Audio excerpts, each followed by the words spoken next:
Namashrestam manamapi Shuchiputram Atrasurupam Rupam tasagajamuриpurim Maturim Goshtuvat Radhakundam Girivaram Ahoradikao Madhuvasam Praptuyas Pratita Kripaya Sri Guru Tam Natosmi Gurave Gaurachandraya Radhikaya Tadale Krishnaya Krishna Bhaktaya Tad Bhaktaya Namo Namah Ananda Leelamaya Vigrahaya He Mabhadyavyat Chavi Sundaraya Tasmai Mahaprema Rasapradaya Chaitanya Chandraya Namo Namah Chaitanya Chandraya Namo Namah Chaitanya Chandraya Namo Bhaktya Vihina Aparada Lakshe Jivasta Kamaditara Kamadi Vipamahitam Shanam Prapanda Vrinde Namaste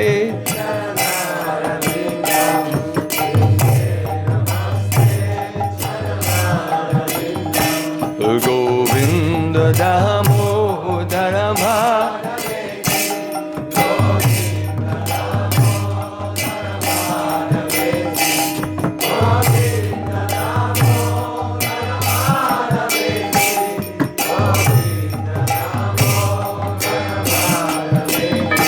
Hey Krishna, Hey Yadava, Hey Saketi Govinda Damodara Madhaviti Sham Sundar Shikanda Shikar Smarhas Murali Manora Radhikar Skamama Kripanidhe Sopriya Charna King Kurim Kuru Tavai Vasmi Najivami Tvayabina Tivikayo Devi Tam Namam Charantikam. First of all, I offer my Sastang Dandavat Puspanjali, my heart like flowers thousands and thousands of times, at the lotus feet of my holy master, my supremely worshipable spiritual Gurudev, Asmadiya Paramaradhatama Guru Pada Padma, Nityalila Pravishta Om Vishnupad Ashtotarasta Sri Rupanugachari Varya Srila Bhaktivedanta Narayan Goswami Maharaj. Прежде всего я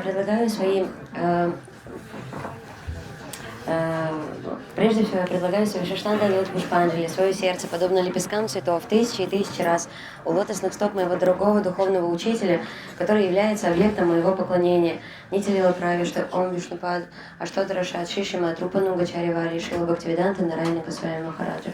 Secondly, I offer my pranam thousands of times at the lotus feet of my Param Gurudev and to Srila Prabhupada and to all of our Sri Rupanuga Gaudiya Guru Parampara. Во-вторых, я предлагаю свои почтенные поклоны у лотосных стоп моего Парам Гурудева, Шрила Прабхупады и все наши Рупануга Гаудия Гуру Парампара. And finally, I offer my pranam to all the assembled Vaishnavas and Vaishnavis. Vanchakalpatarubhasya kripasana всем собравшимся Вайшнавам и Вайшнаве. Шрила Гурудева ки!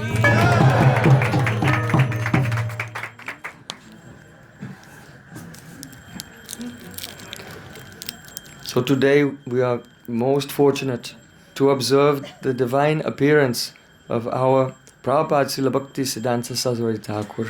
Сегодня мы невероятно удачливы возможности праздновать День Божественного явления Шрилы Бхактисиддханты Сарасвати Thakura. he appeared in this world on this day in 1874.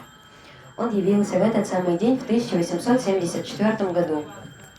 There was a house called Narayan Chat on the Grand Road in Puri, where the Rath Yatra takes place. Srila Bhaktivinoda Thakur was renting that house, and he was staying there.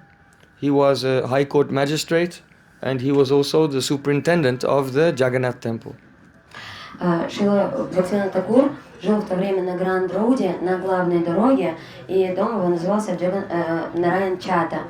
И он работал на правительственной работе, был главным магистратом, работал в суде, главным судьей. Srila Bhaktivinoda Thakur had been praying for Krishna to send someone to help him in his mission. И также он был еще суперинтендантом в храме Господа Джаганнатхи. Я ничего не знаю. И Шрила Бхактисиддханта Thakura, он молился о том, чтобы к нему пришел кто-то, какая-то душа, которая помогала бы ему продолжать его духовную миссию. And when our Prabhupada was born, Srila Bhaktivinoda Thakur gave him the name Bimala Prasad. Bimala Devi is the Parashakti of Lord Jagannath. So Bimala Prasad, the mercy of the potency of Lord Jagannath. Когда Шрила Бхактисиддханта Thakura узнал, что у него родился сын, то он нарек его именем Бимала Прасад. И Бимала Деви — это Парашакти, верховная трансцендентная духовная энергия Господа Джаганнатхи. И таким образом он назвал своего сына Бимала Прасад, милость этой самой Бимала Деви, верховной энергии Господа Джаганнатхи. So, after some months, we heard about some baby pastimes from Bhagavad Maharaj this morning. So, after less than 1 year, Srila Bhaktivinoda Thakur, he moved to Bengal. И мы слышали некоторые из совсем младенческих игр, которые были явлены Шрила Бхактисиддханта Сарасвати Thakura. И через какое-то время Шрила Бхактивинода Thakur, менее чем через год после рождения сына, он переехал в Бенгал. So Srila Bhaktivinoda Thakur had a big family. He had all in all 13 children. У Шрила Бхактивинода Thakura была очень большая семья, всего он имел 13 детей. And in his home, Harinam Sankirtan was going on all the time. И в его доме Харинам Санкиртан никогда не прекращался. The little Bimala Prasad, he did not like to waste and squander his time playing games with the boys. Маленький Бимала Прасад, он не любил тратить время за обычными играми, в которые вовлечены все дети. He liked to sing kirtan and especially read the books of the songs of Srila Narottam Das Thakur, Pratana and Prema Bhakti Chandrika. И в частности, он любил воспевать киртан и читать книги авторства Шрилы Нароттам Дас Thakura, Прартану и Према Бхакти Чандрику. When he was only 6 years old, then Srila Bhaktivinoda Thakur gave him Harinam initiation into the Mahamantra Hare Krishna, Krishna Krishna, Hare Hare, Hare Rama, Rama Rama, Hare Hare. Когда Бимала Прасаду исполнилось всего лишь 6 лет, тогда Шрила Бхактивинода Thakur дал ему инициацию, духовное посвящение в Харинама Махамантру. And also the Narasingha mantra. И также он дал ему Нарисимха мантру. Then, when he was 7 years old, Srila Bhaktivinoda Thakur was building a bhajan kutir in Calcutta called Bhakti Bhavan. And when the construction was going on, then they discovered in the earth one deity of Kurmadev. И также, когда Бимала Прасаду исполнилось 7 лет, тогда Шрила Бхактивинода Thakur построил в Калькутте дом, который назвали Бхакти Бхаван. И там он обнаружил во время экскавации божество Курмадева. And Srila Bhaktivinoda Thakur gave this deity of Kurmadev to his 7-year-old son and gave him the Kurma mantra also.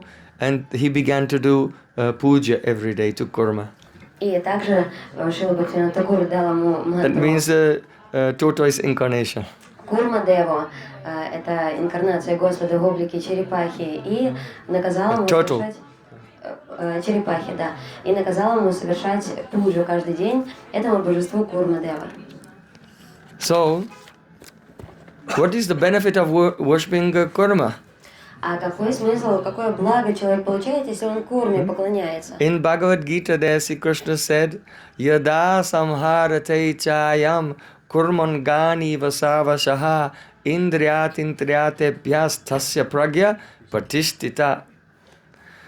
Just as a turtle can withdraw all of his limbs within the shell, so in the same way, a person who can withdraw their senses from the outward sense objects inside, then they're called pragya pratishta. They are fixed in pure transcendental consciousness. Подобно тому, как черепаха может спрятать в панцирь все свои члены, подобным же образом йоги, который может спрятать, отсечь все свои органы чувств от соприкосновения с внешними объектами мира, называется прагья пратишта. So, there are two types of people, those who are bahirmukh and those who are antarmukh. That means the extroverts and the introverts. Those whose vision is always going out and they never look inside, and those who have the power of introspection to look inside and be detached from external circumstances. Есть два вида людей. Первый вид людей называется бахирмук, а второй вид людей называется антармук. Сознание первых всегда направлено во внешний мир. Они более экстравертны по отношению к этому миру. Сознание личности, которые антармук, оно интроспективно. Их сознание всегда направлено вовнутрь, и они имеют естественное отречение от чувственных объектов чувственного наслаждения. Те же люди, которые экстравертны по своей природе, у них никогда нет этой склонности к обращению к своему внутреннему человеку. So, those human beings who are always preoccupied with the external sensory world, empiricists, then they are not really human beings. They're like animals. You know, if you see a monkey sitting there and always looking everywhere, what's going on outside, is that there is the absence of introspection. Те люди, которые заняты чувственным постижением мира, эмпирики, так называемые, в действительности, они даже не подпадают под категорию людей. Такие люди по-настоящему заслуживают называться животными. Почему? Потому что, подобно тому, как обезьяна сидит, постоянно смотрит во внешний мир, подобным же образом сознание таких людей постоянно направлено на внешний мир.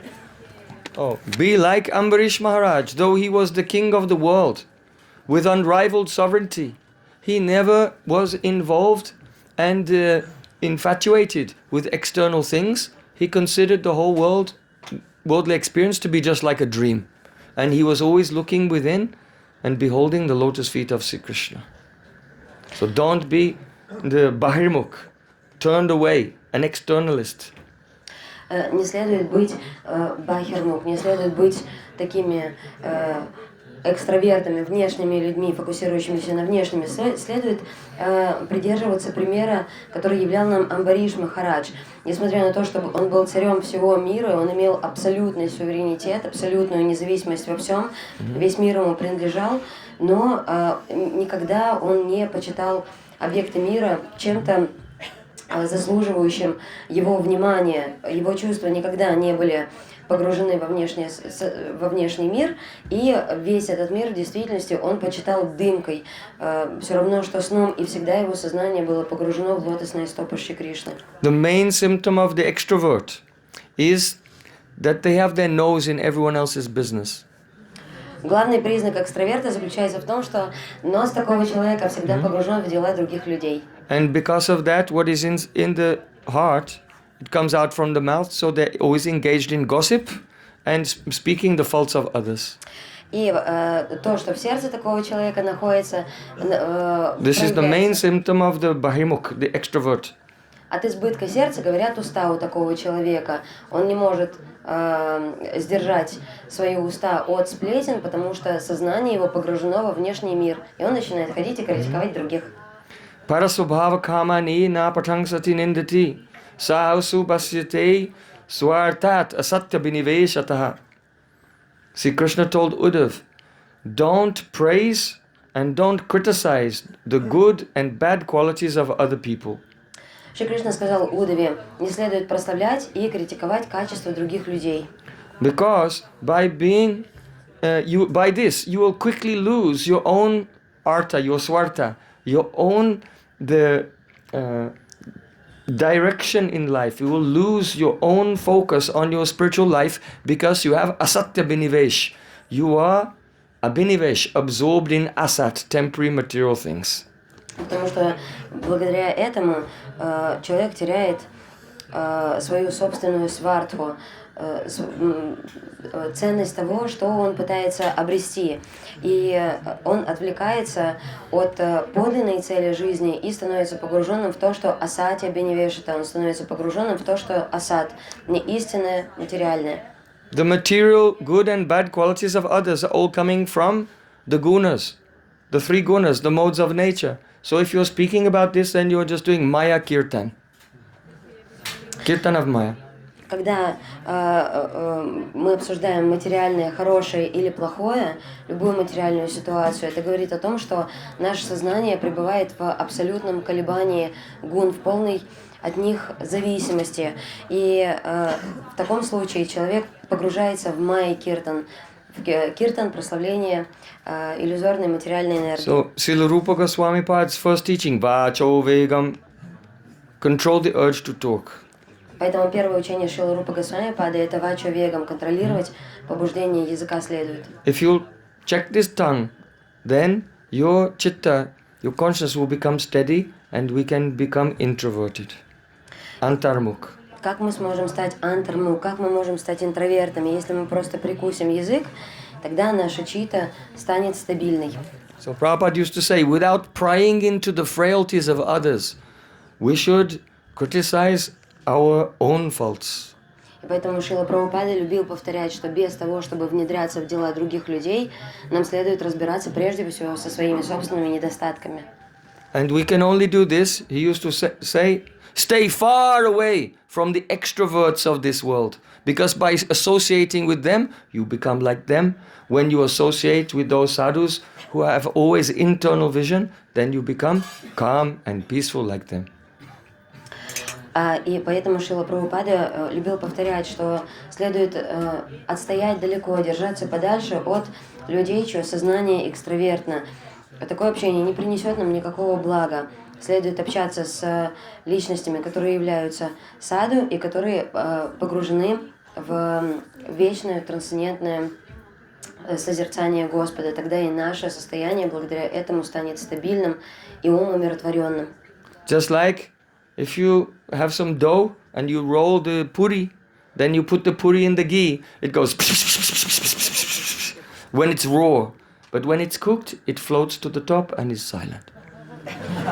So in the same way, when you are raw, in the beginning of the spiritual, all the time, when you become mature, silent. Это можно сравнить с примером того, когда мы раскатываем тесто и когда мы забрасываем лепешку, которая называется пури, в кипящее масло. И когда эта лепешка начинает приготавливаться, то она очень сильно шипит, постоянно такое звучание слышно. Но как только она приготавливается, то тогда она перестает издавать эти звуки. Подобным же образом, когда преданный является новичком, когда он является еще сырым, то он много разговаривает, и разговаривает не о том. Когда же он становится зрелым, то тогда все эти пустые разговоры, вся эта праджалпа уходит. So silence means only speaking Harikatha and Kirtan, because that is not material sound. So material silence. Поэтому подлинная тишина, моуна, это только совершение харикатхи и киртана, потому что харикатха и киртан не являются материальным звуком. So from childhood, at the age of 7, our Prabhupada was worshipping Kurma to teach us. We try to become introverted, try to become Krishnanmukh, not Bahimukh. И поэтому Krishna boli say jeev anadir Bahimukh.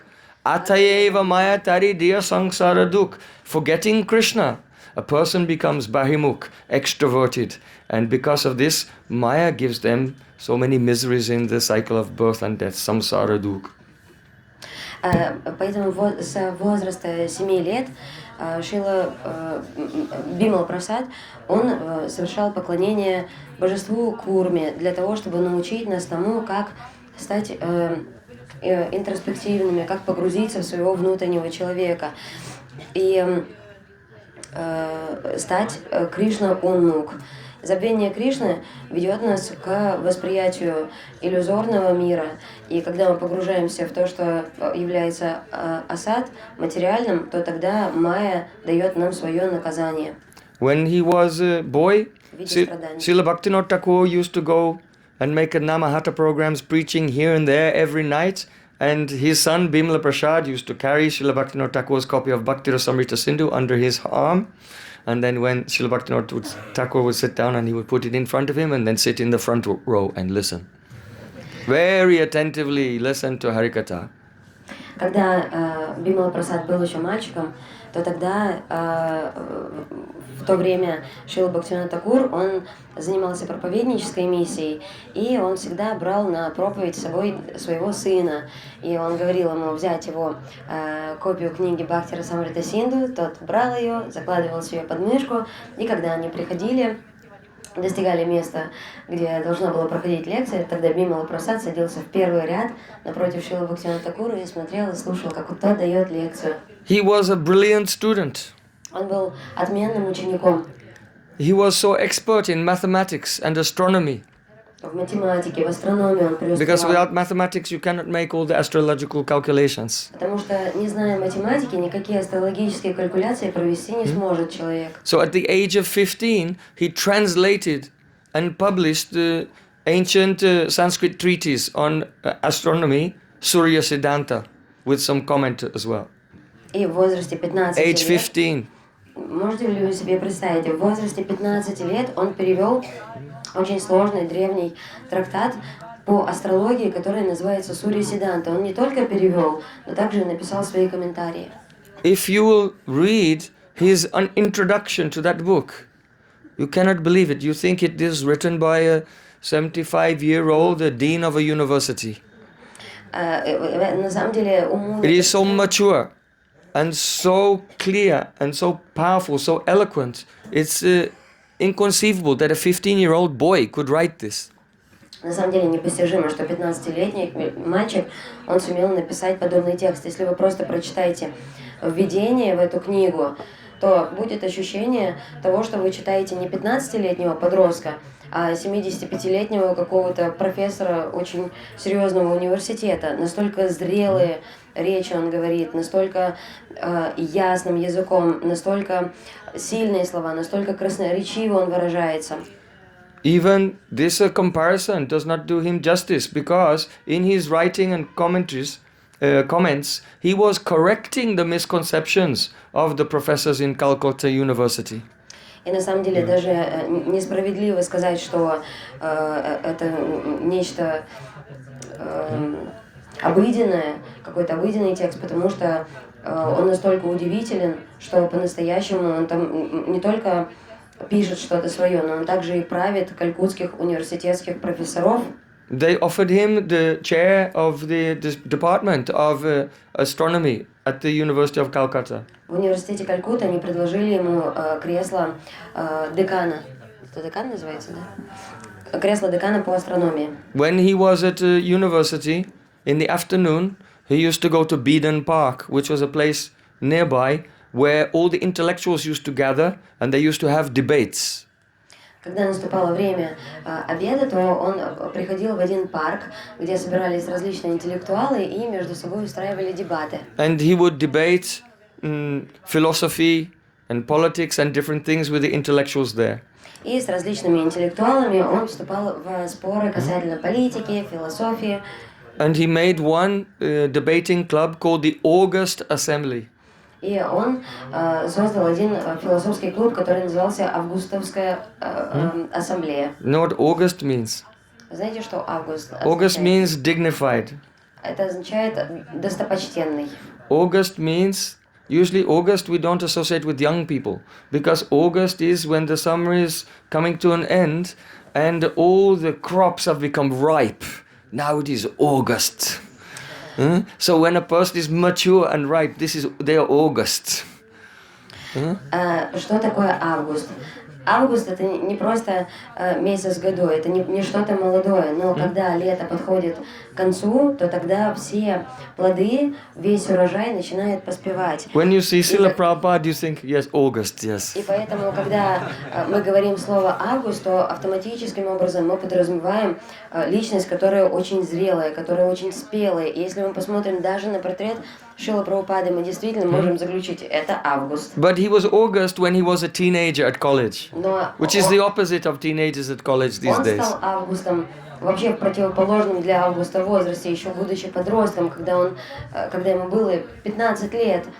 Хотя Августом предполагается, должен быть уже зрелым. In order to be a member of the August assembly, all you had to do was make a vow that you would be a Naistic brahmachari and never get married and be celibate for your whole life. That's all, to become a member.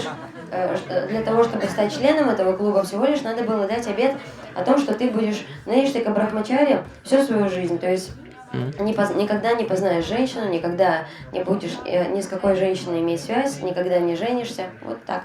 So he was doing so well in his studies. Some fear came to him. Он настолько хорошо учился, что его посетил страх. Oh, if I get very high degrees and everything, then my father, he'll arrange my marriage and I'll have some big position in society. So better I give up this education and act like a fool. И когда он увидел, что он действительно достигает невероятных... Like Jad Bharat, you know, he took the position, though he was great. He pretended that he was not great to avoid being entangled in social discourse.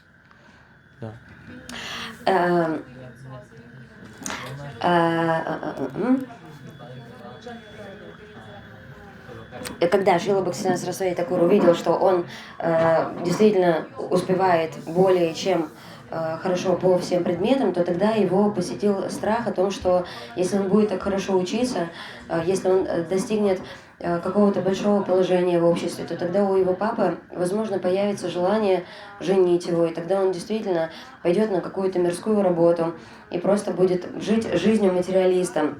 И тогда он решил начать притворяться, знаете, быть как Джад Бхарат. То есть вроде бы таким неприметным, невысокоинтеллектуальным, решил оставить все свое обучение. Почему? Потому что Джад Бхарат скрыл себя от глаз этого мира, притворившись в некоторой степени дурачком, для того, чтобы не быть вовлеченным в интеракции с материальным миром.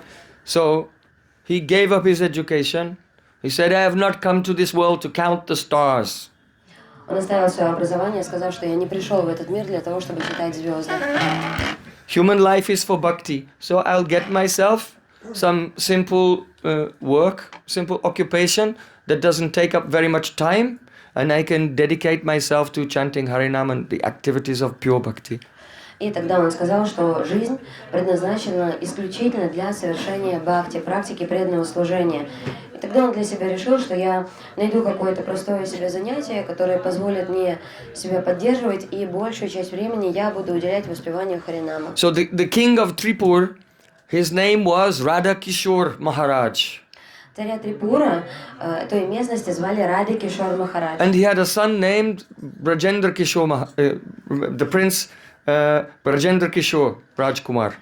И у него был сын, принц, которого звали Браджендра Кишор Раджкумар. So the king, he hired our Bimala Prasad to become the personal tutor, educator of the prince. И царь нанял Бимала Прасада, чтобы тот стал репетитором для его сына. So he began to teach the boy the syllabus. Учить мальчика санскрит по расписанию, что им надо было проходить. But he is like, Narad Muni. Ну, он как Нарада Муни. Daksha asked Narad Muni to educate his sons, so there'll be Prajapatis, and populate the universe. But after Narad Muni taught them, then they all became sannyasis and left home. Это подобно тому, как Дакша Махарадж 100,000 sons of Prajapati, and Prajapati became angry with him. поручил Нараде обучить 100 тысяч своих сыновей каким-то мирским премудростям для того, чтобы они впоследствии стали праджапати, то есть заполнили популяцией всю Вселенную, но вместо этого Нарада просто обучил их таким образом, что после его уроков они все приняли саньясу, отреклись от этого мира. So after 100,000 sons, the Haryashvas, they left home. Then Prajapati, he was very busy, he made another 100,000 sons. И после того, как все эти сотни сыновей, они ушли в отречение, The Shavalasvas. тогда это Харьяшвары, они ушли, и тогда он нанял Шарваш. So then he asked Narad, please teach them properly this time. И тогда он сказал Нараде, в этот раз обучи их, пожалуйста, должным How to образом. become the proper upright members of society. Как стать правильными, добропорядочными членами общества. So then Narad, he also began to preach them and they all took sannyas as well. So then and not now, Нарад all his попроповедовал sons were gone. им, и они тоже приняли саньясу. Все So then Daksha Maharaj confronted Narad. Так что Махарадж, он просто вышел из себя, он стал в позу с Нарадой и стал... He said, вышел why на did you teach конфронтацию. them these things about Gyan and Vairagya and Bhakti? Он спросил его, зачем ты обучаешь их этим вещам о Гьяне, Вайраге, о Бхакти? Narad Muni said, I don't know anything else. А Нарада ему сказала, я просто ничего другого не знаю. So in the same way, our Bimal Prasad was giving education to the young prince. Также Бимала Прасад обучал юного принца. Oh, after a short time, the prince was wearing tulsi mala. He was wearing tilak. He was chanting so much japa. And his mother became afraid. Через какое-то время, вскоре после начала их обучения, принц начал уже наносить тилаку, надел кантималы, очень глубоко и сосредоточенно воспевал святые имена. Мама очень сильно беспокоилась этим. In India, there's a famous saying that it's a glorious day when your neighbor's son takes sannyas. В Индии есть знаменитая поговорка, что это самый прославленный день, когда Because the renounce is glorious, but not your own, в someone соседском else's. доме соседский сын принимает саньясу. Потому что сама по себе саньяса, само по себе отречение, оно прославлено, конечно же, но никто не хочет, чтобы это отречение случилось с их собственным ребенком. So the queen said to the king, we have to get rid of this teacher. Поэтому королева сказала королю, нам надо избавиться срочно от этого учителя. Our son may become like a sadhu, like a beggar. Потому что наш сын может просто в саду превратиться в попрошайку. Then who will be the next king? Тогда кто будет следующим царем?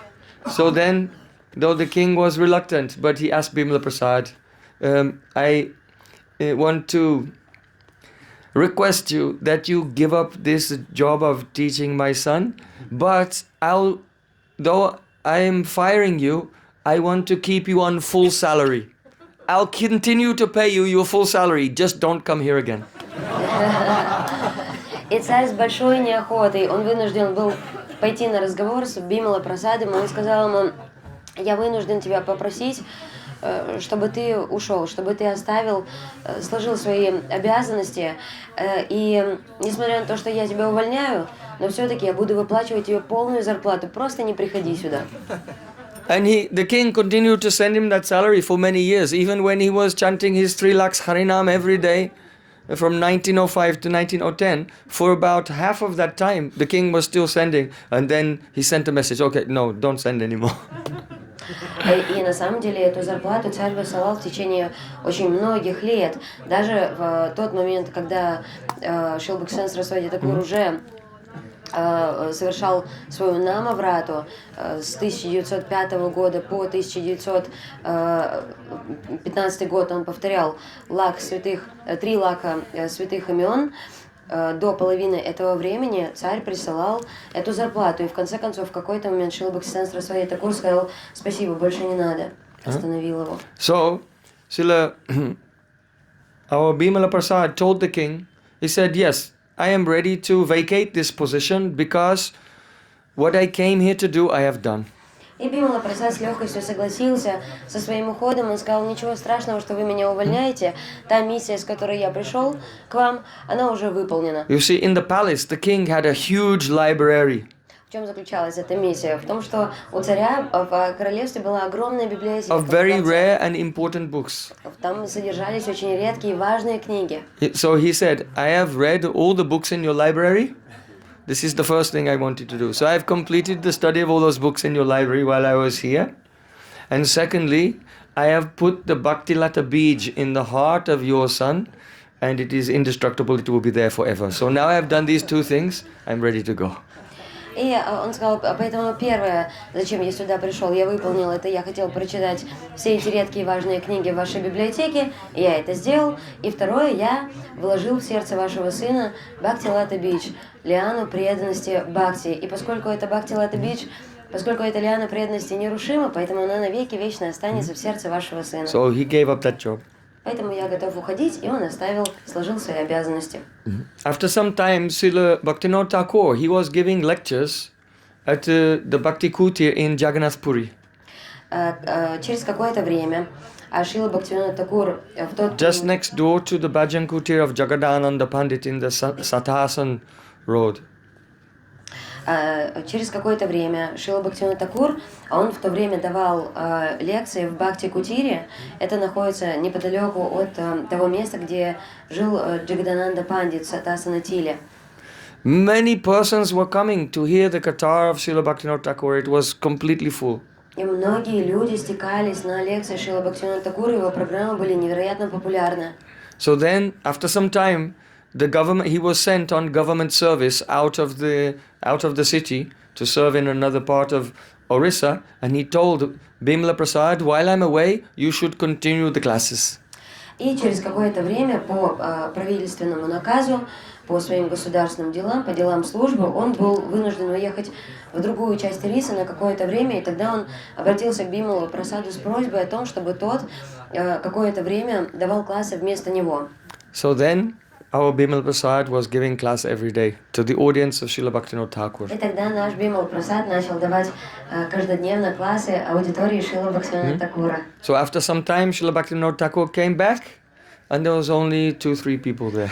Через какое-то время, когда Шрила Бхактивинода Thakura вернулся и пришел на свой класс, то он увидел, что осталось пара-тройка людей. Srila Bhaktivinoda Thakur said, what happened?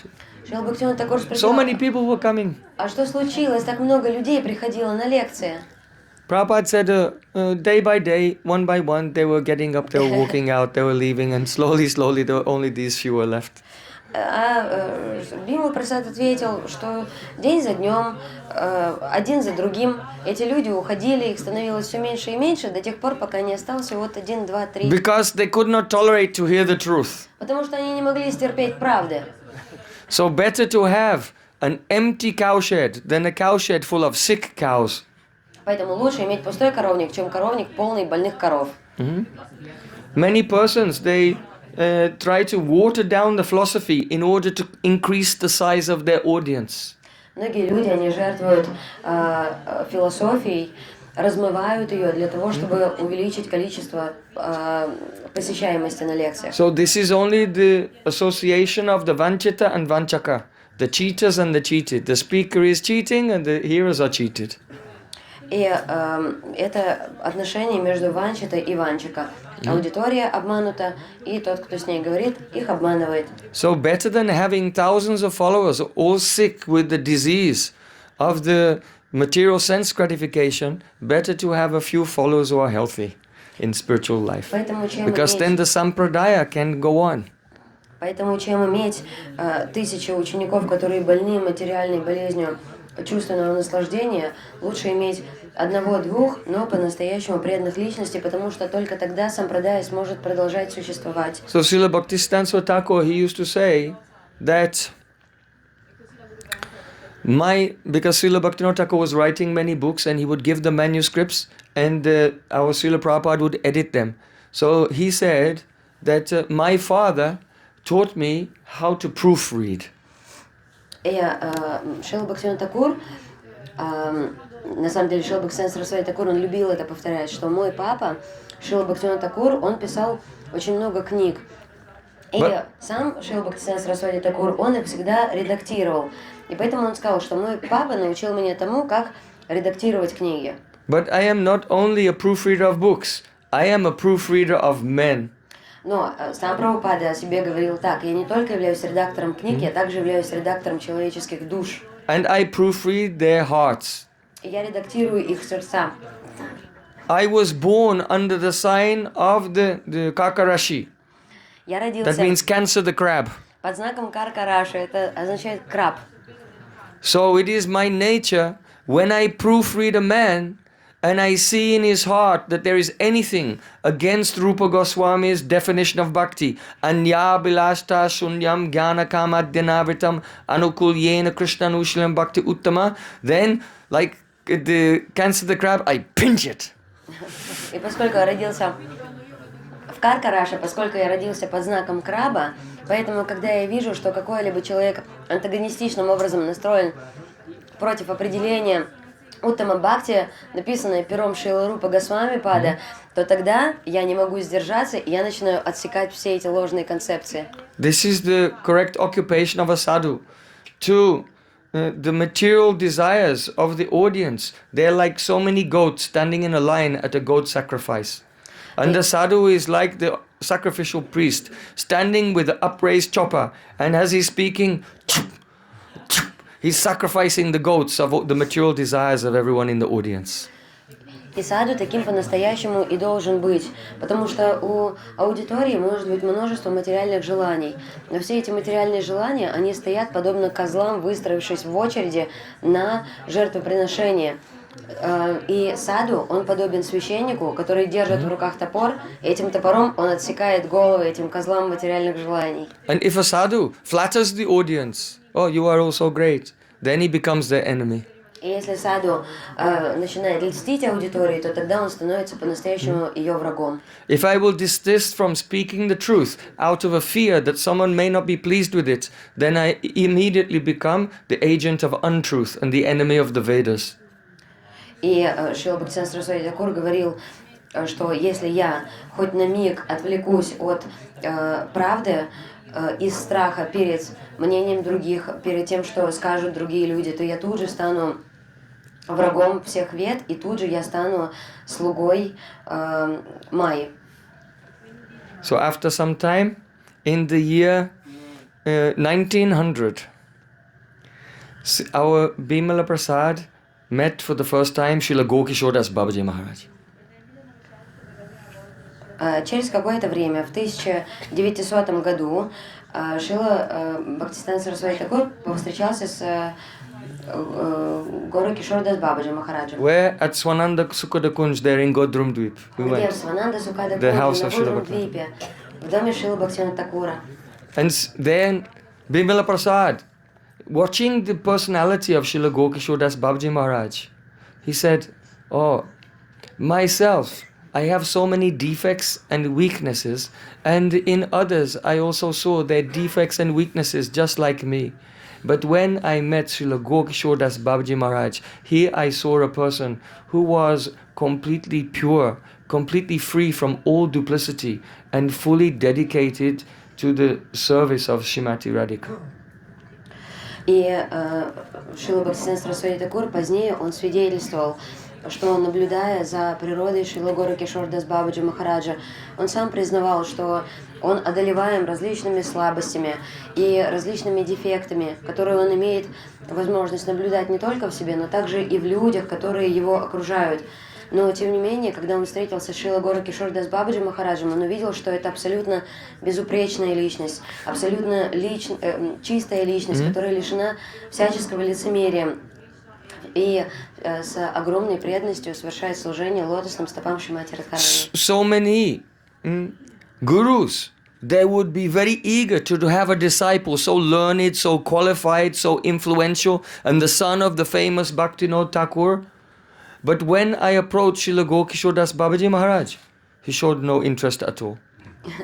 И многие гуру, они бы с огромной жаждой, с огромным желанием, они приняли бы в ученики такого ученого, такого квалифицированного, такого талантливого и образованного, такую талантливую образованную личность, тем более, что он являлся сыном почтенного Шрила Бхактивинода Thakura, но Шрила Гора Кишор Дас Бабаджи Махарадж не выказывал никакого интереса в том, чтобы принять меня в ученики. Prabhupada, he said, I was thinking, I am a very learned scholar of Vedanta Sutra and all the darshans. Шрила Прабхупада сам о себе говорил, я являлся ученым, сведущим в Веданта Сутре и во всех других даршанах, философских школах Индии. I can move through the world and defeat everyone in all directions. Я могу просто по миру путешествовать и побеждать всех во всех направлениях. I had such an ego And I thought that this actually was a valuable thing. У меня было такое эго, и я в действительности почитала это чем-то важным. It was only when I came in front of my Gurudev that I realized that all my worldly qualifications, they were worthless, because this currency cannot buy you a position in the aprakrita world, in the divine realm. И лишь тогда, когда я лицом к лицу столкнулся с моим учителем Шрилой Горакишор Дас Бабаджи Махараджем, то я увидел, что все эти материальные квалификации, они являются абсолютно бесполезными. Почему? Потому что эта валюта абсолютно не ценится в мире, который является апракрита, трансцендентным. So when he approached Srila Gokishore Das Bhabji Maharaj, oh Maharaj, please accept me as your disciple. И когда он приблизился к Шриле Горакишор Дас Бабаджи Махараджу, он сказал: «О Бабаджи Махарадж, пожалуйста, примите меня в свои ученики». He said, I will ask Gauranitai. И тот ему ответил: «Хорошо, я спрошу Гаурнитая». So then he went away. Afterwards he came back.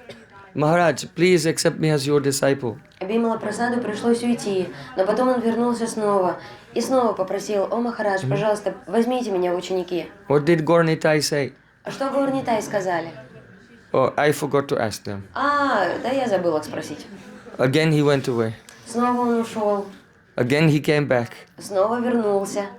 Srila Gokishore Das Bhabji Maharaj said, oh, your aristocratic birth, your scholarship, or your strong morality, your worldly integrity, all of these things, they are not qualifications to attain the service of Krishna.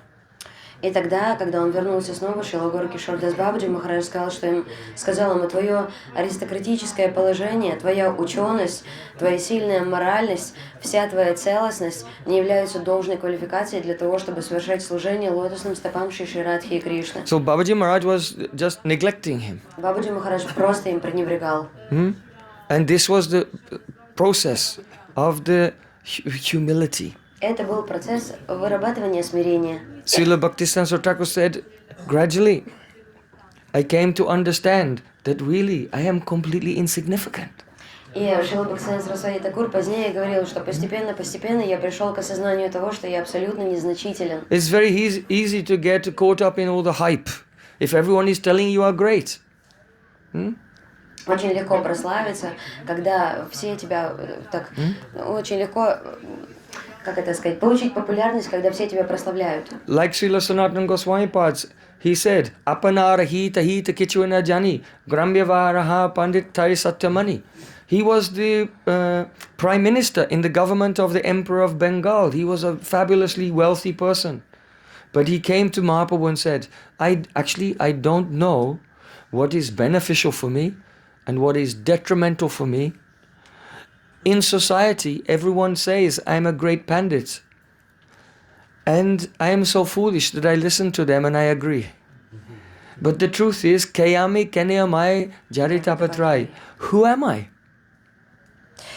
I don't know who I am.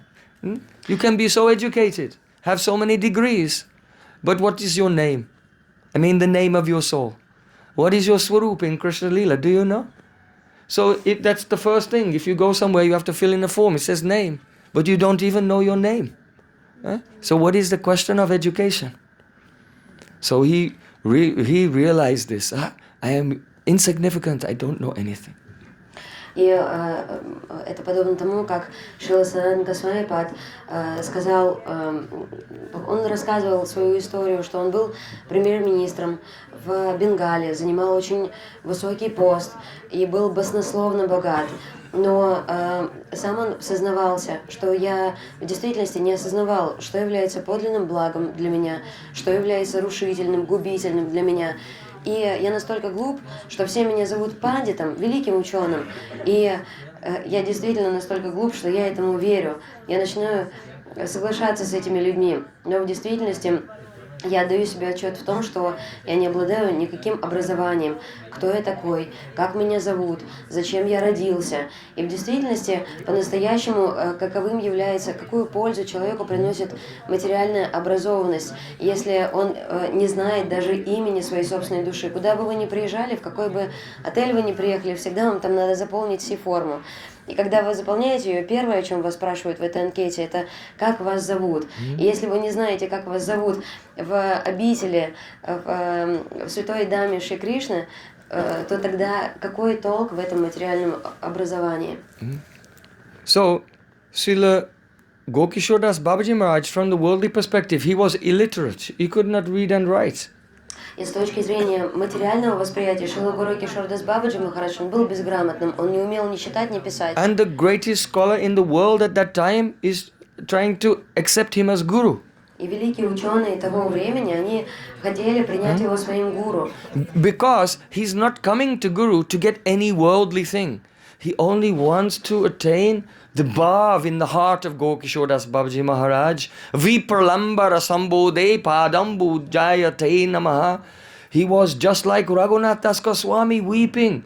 Dekadiya prano rako radhe radhe. Koteyego prema mai radhe radhe. Toma kangal toma dake radhe radhe. Oh Radhika, I am a beggar. Give me your darshan and save my life. He was just like Raghunath Das Goswami, always sinking in an intense ocean of separation from Srimati Radhika. So Prabhupada, he wanted this transcendental bhav. И в действительности многие гуру того времени, они хотели, чтобы Шрила Бхактисиддханта Сарасвати Такур, чтобы Бимала Прасад стал их учениками. Но Шри Бимала Прасад, единственное, чего он хотел получить бхаву, то самое настроение, в которое всегда был погружен Шрила Гора Кишор Дас Бабаджи Махарадж, который являлся Випраламбара Самбоде. Он являлся обителью целого океана разлуки с Шримати Радхарани. Он был подобен Шриле Рагунатхи Дасу Госвами, который денно и ночно плакал, почитая себя лишь нищим, попрошайкой, и желая обрести лишь встречу со своей свамини Шримати Радикой. So, our Bhima Prasad remembered that Ramanujacharya, he went to his guru, Gosti Purna, to request the mantra initiation 17 times, and only on the 18th time he was accepted. И тогда Бимал Прасад, он решил не сдаваться. Почему? Потому что он вспомнил, как Рамануджачарья 18 раз приходил к своему духовному учителю Гошти Пурне, 17 раз тот ему отказывал в духовном посвящении, и лишь на 18-й он согласился принять его в ученики. It was a test. Это был тест.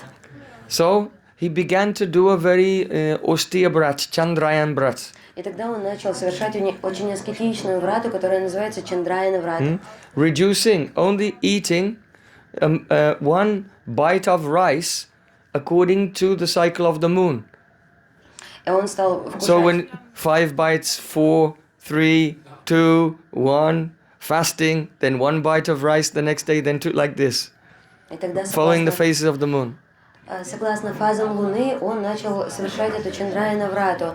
Ему разрешалось лишь брать один укус, одну ложку риса согласно этому дню. То есть, допустим, это 5-е лунные сутки, 5, 6, 7. И дальше по понижающей, допустим, если это был последний день, то дальше он постился, и на следующий день он позволял себе вкусить лишь одну ложку риса, на следующий 2, 3 и так далее. Then, seeing this, Srila Bhaktivinoda Thakur, the Shiksha Guru of Srila Gokishore Das Babaji Maharaj, told him, "Oh, look, this boy is so sincere. Please give your mercy to him." So, inspired by Srila Bhaktivinoda Thakur, then he accepted him and he called him for initiation. И видя такие суровые аскезы, которые совершает Бимала Прасад, Шрила Бхактивинода Такур, который являлся Шикша Гуру, Шрила Гуру Кишор Дас Бабаджи Махараджа, он пришел к нему и сказал ему о том, что ты посмотри, как этот мальчик действительно, с какой искренностью он хочет совершать служение тебе, и пожалуйста, пролей на него милость. И по наказу, по просьбе Шрила Бхактивинода Такура, Шрила Гуру Кишор Дас Бабаджи Махарадж принял Бимала Прасада своим учеником. And then Bimala Prasad became Shri Barshabhanavi Devi Dayata Das Brahmachari.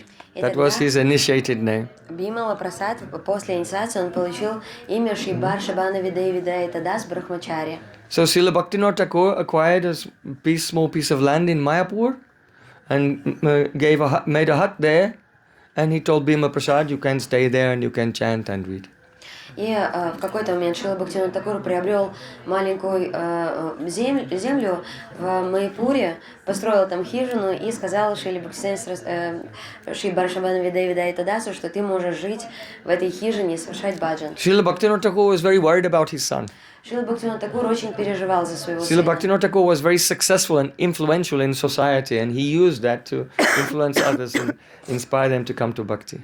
И Шрила Бхактисиддханта Thakura был невероятно влиятельной личностью и в бхакти, и в обычной жизни, и поэтому своим авторитетом он действительно старался влиять на массы людей для того, чтобы как можно больше народу привести в сознание Кришны. But his son is a dropout from education, and then he tried to get some jobs, and he also lost those jobs.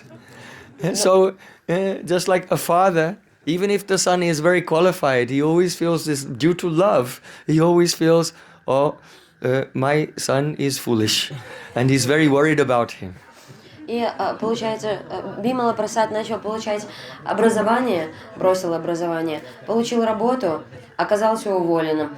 И у каждого отца к своему сыну всегда такое чуткое отношение, даже он думает, даже несмотря на то, что сын может быть квалифицированным, он все равно почитает его слабеньким и тем, кого ему следует защищать. И поэтому Шрила Бхактисиддханта Thakura из-за своей сильной любви был очень обеспокоен.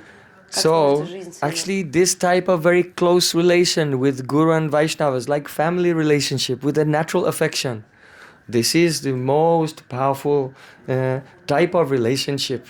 And if one has such a relationship with a Vaishnava, then very easily the whole content of the sadhu's heart, his transcendental moods can easily come into our heart. Lokik Sadbandhu Bhat, natural loving family relationship.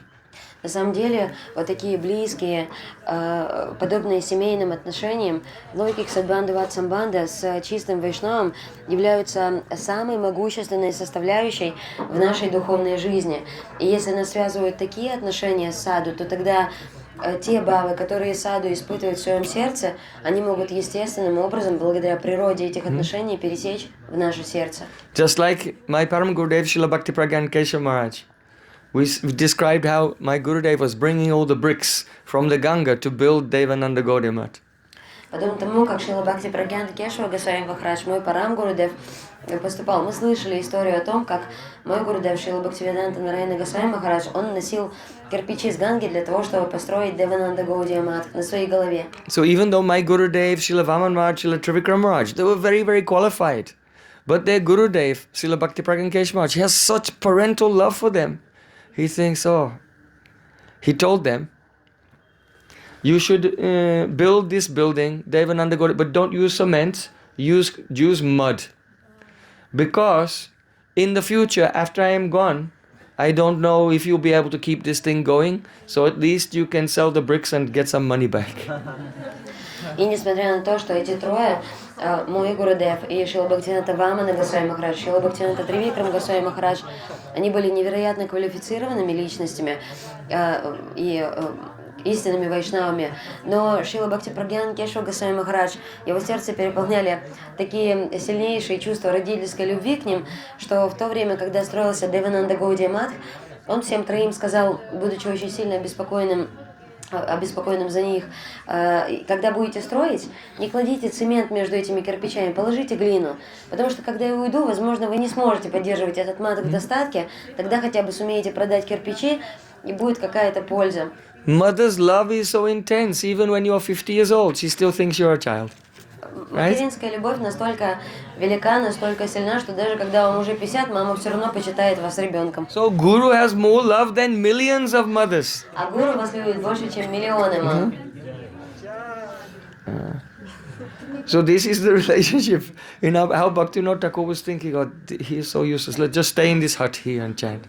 Это отношение, которое имел Шрила Бхактивинода Тхакур к своему сыну Баршабханави Деви Дайата Дасу. Он сказал, так, ладно, вот тебе земля, хижина, живи, ладно, занимайся баджаном. So such love and affection like a family you have to have with Gurudev.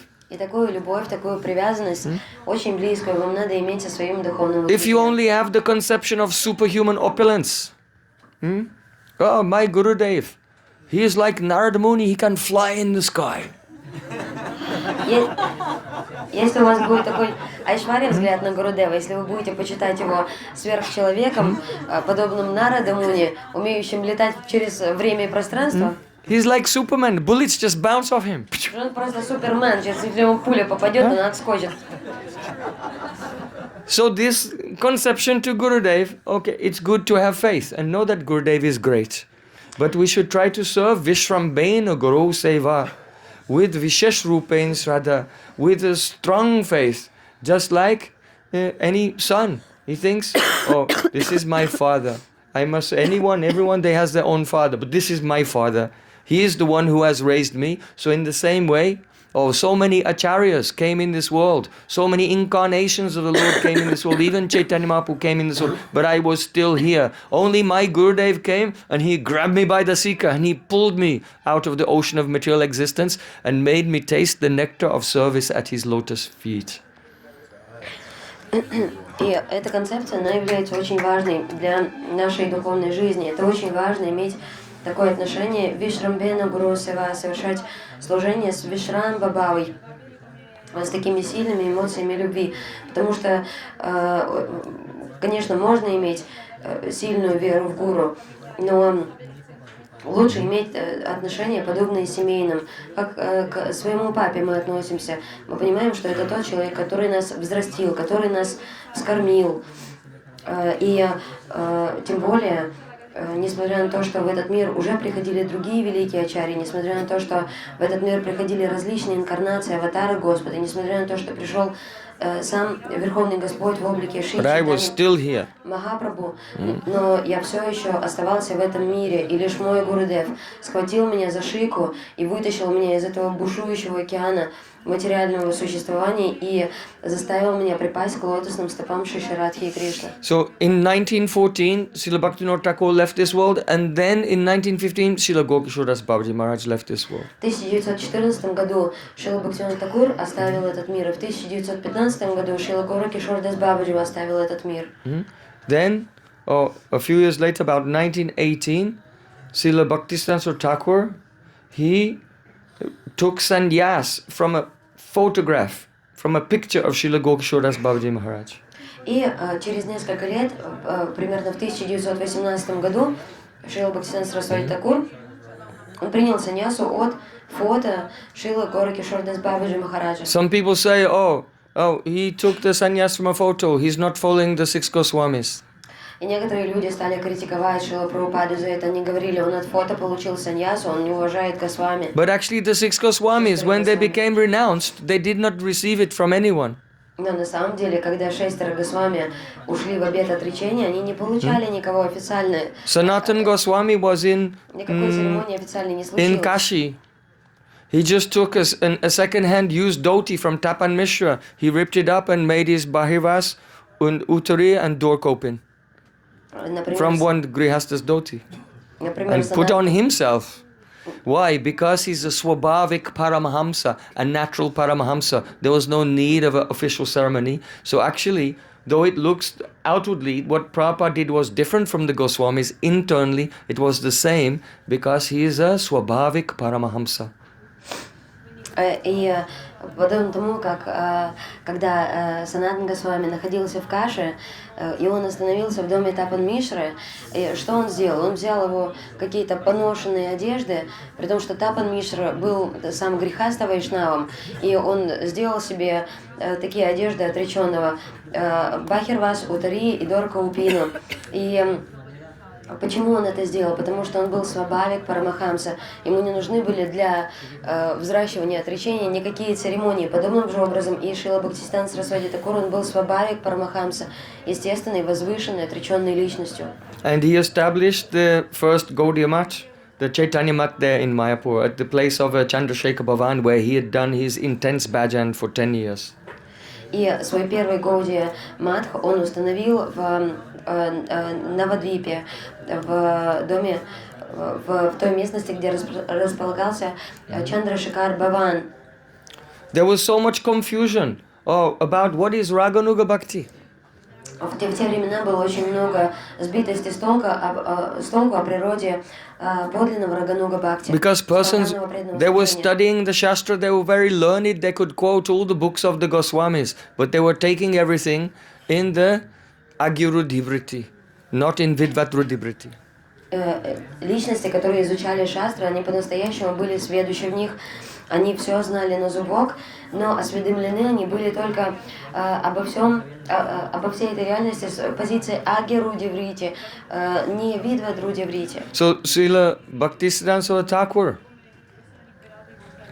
he gave the definition of the Gaudiya Math. He said, in a world filled with the meaning of words according to Agyurudhivriti, this Gaudiya Math is the sacred place of the descent of the Vidvadrudhivriti of words. That was his definition of the Gaudiya Math. И Шрила Бхактисиддханта Сарасвати Такур сказал, он дал определение тому, чем является Гаудия Мат. Он сказал, что в том мире, где все значения слов пропитаны Агирудиврити, Гаудия Мат является сакральным местом, где может проявиться Видвадрудиврити слов. In Vidvadrudhivriti, in Shabda Brahma, transcendental sound, there is no demarcation between the signifier and the signified. В Видвадрудиврити, в Шабда Брамане нет такой определяющей черты между тем, кто является объектом, и тем, как этот объект называется. There is not an artha, an object, and then a shabda, which is a symbol, a sound symbol of the object. But the shabda and the artha, they are one. Abhinatvam nama namino. The name and the named, they are one. То есть всегда, все, что касается трансцендентной реальности, в этом всегда есть принцип абинатва нама наминох. Это означает, что артха, объект, не отличен от шабды, от своего наименования. So pratamam namna sravanam antakarna shuddhyatam apeksham shuddhecha antakarane rupa shravanena tadudo yogyata bhavati. As Srila Jiva Goswami Pad has said, in the beginning, the ability to hear the holy name depends on the shuddhata, the purity of the antakaran, the purity of the chitta, the subconscious mind. Подобно тому, как Шрила Джива Госвами Пад сказал, что в начале способность слушать святые имена зависит от шуддаты, от чистоты нашего антакарана, нашей читы, нашего сознания. So when the heart is purified by repeating the Hare Krishna Mahamantra again and again without offense, then that Nam Abhas will clean the chitta. Chaito Darpanam Marjanam.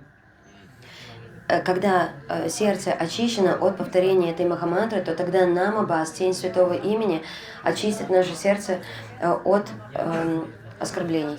And then when one actually hears the Aprakrita, supernatural holy name, along with hearing, there is a concomitant vision of the Swarup of Shri Krishna.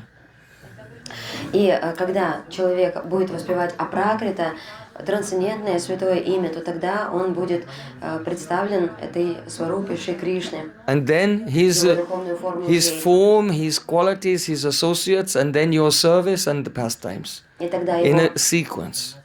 Имя, форма, качество, спутники и игры постепенно в такой последовательности, в которой мы только что это назвали, проявятся. Just as Sri Krishna has said in the end of Bhagavad Gita, Kachid etachrutam parta tvayeka grena chetasa Kachid agyana sammoha pranastaste dhananjaya. Do you know this verse of Bhagavad Gita? No. Oh, you should learn it. Так, вы не знаете этого стиха Бхагавад-гиты, вы учите его. After speaking the whole Bhagavad Gita, Krishna said, have you heard this instruction? The ekagrena, tvayekagrena chetasa, with ekagrata chitta, with one pointed concentration, your chitta being steady. You know, any desire, any attachment is basically a chitta vritti. It's a wave in your chitta, in your consciousness. But if the chitta is steady, then it's called ekagrata, one-pointed. So Krishna asks Arjun, did you listen with ekagrata chitta, one-pointed consciousness? Подобно тому, как Шри Кришна сказал в конце Бхагавад-гиты, что после всей Бхагавад-гиты, после того, как Кришна What's the verse number? он дал следующее наставление. Что это за наставление? Что все желания, все какие-то... Bhagavad Gita 1872, right at the end of Bhagavad Gita.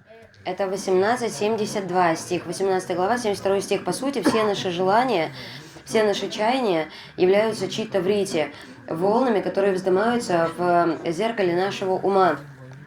И когда человек избавляется от влияния этих читта-врити, то тогда он обретает состояние, которое называется экагрита-читта, то есть однонаправленное сознание. То есть эти читта-врити, волны колебаний его ума перестают его трепать. So kachid, agyana, sammoha, agyan, avidya, sammoha, your bewilderment of ignorance, pranastasте dhananjaya, as your ignorance being completely destroyed. In other words, if you hear the Shabda Brahma with ekagrata chitta, with a pure and steady heart, then all ignorance is destroyed and one becomes awakened to a vision of reality. This is right there in Bhagavad Gita. You should add this verse, you know, the verses of Bhagavad Gita, which are which prove the Dasamul Tattva. So the first Dasamul Tattva is Praman Tattva. You should add this verse to that. Yes, okay. In that file. Okay. Or translate what it says. Yes. Качит агьяна саммоха. Это агьяна означает авидя.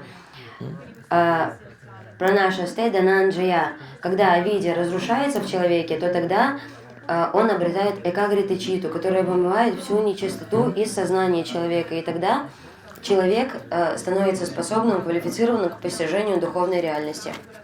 So many persons, they were thinking that bhajan means fantasizing. Многие люди думают, что баджан это такое фантазирование. With a rajasic mind.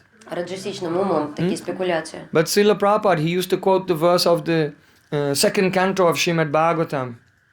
Srinvata sradaya nityam grinatas chaswa chastitam kalena nati dirgena bhagavan vishaya ridhi.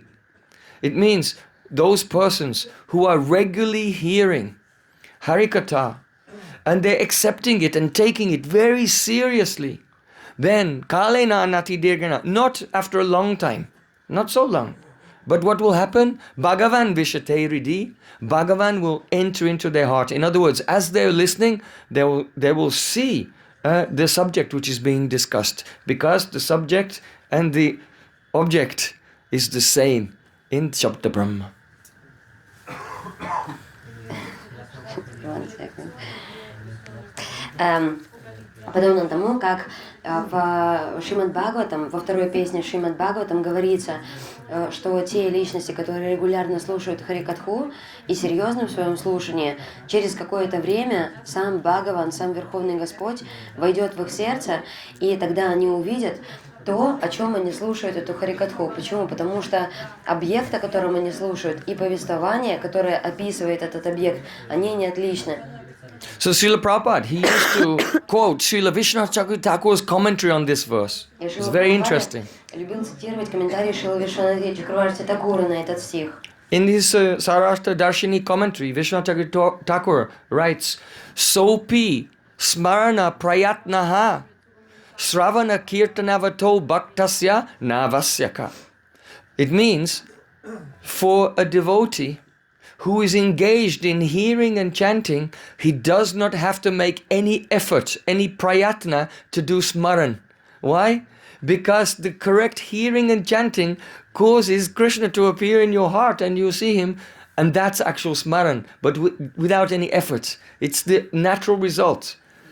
Kirtana prabhave, smarana hoibe. By the power of kirtan, smaran happens automatically.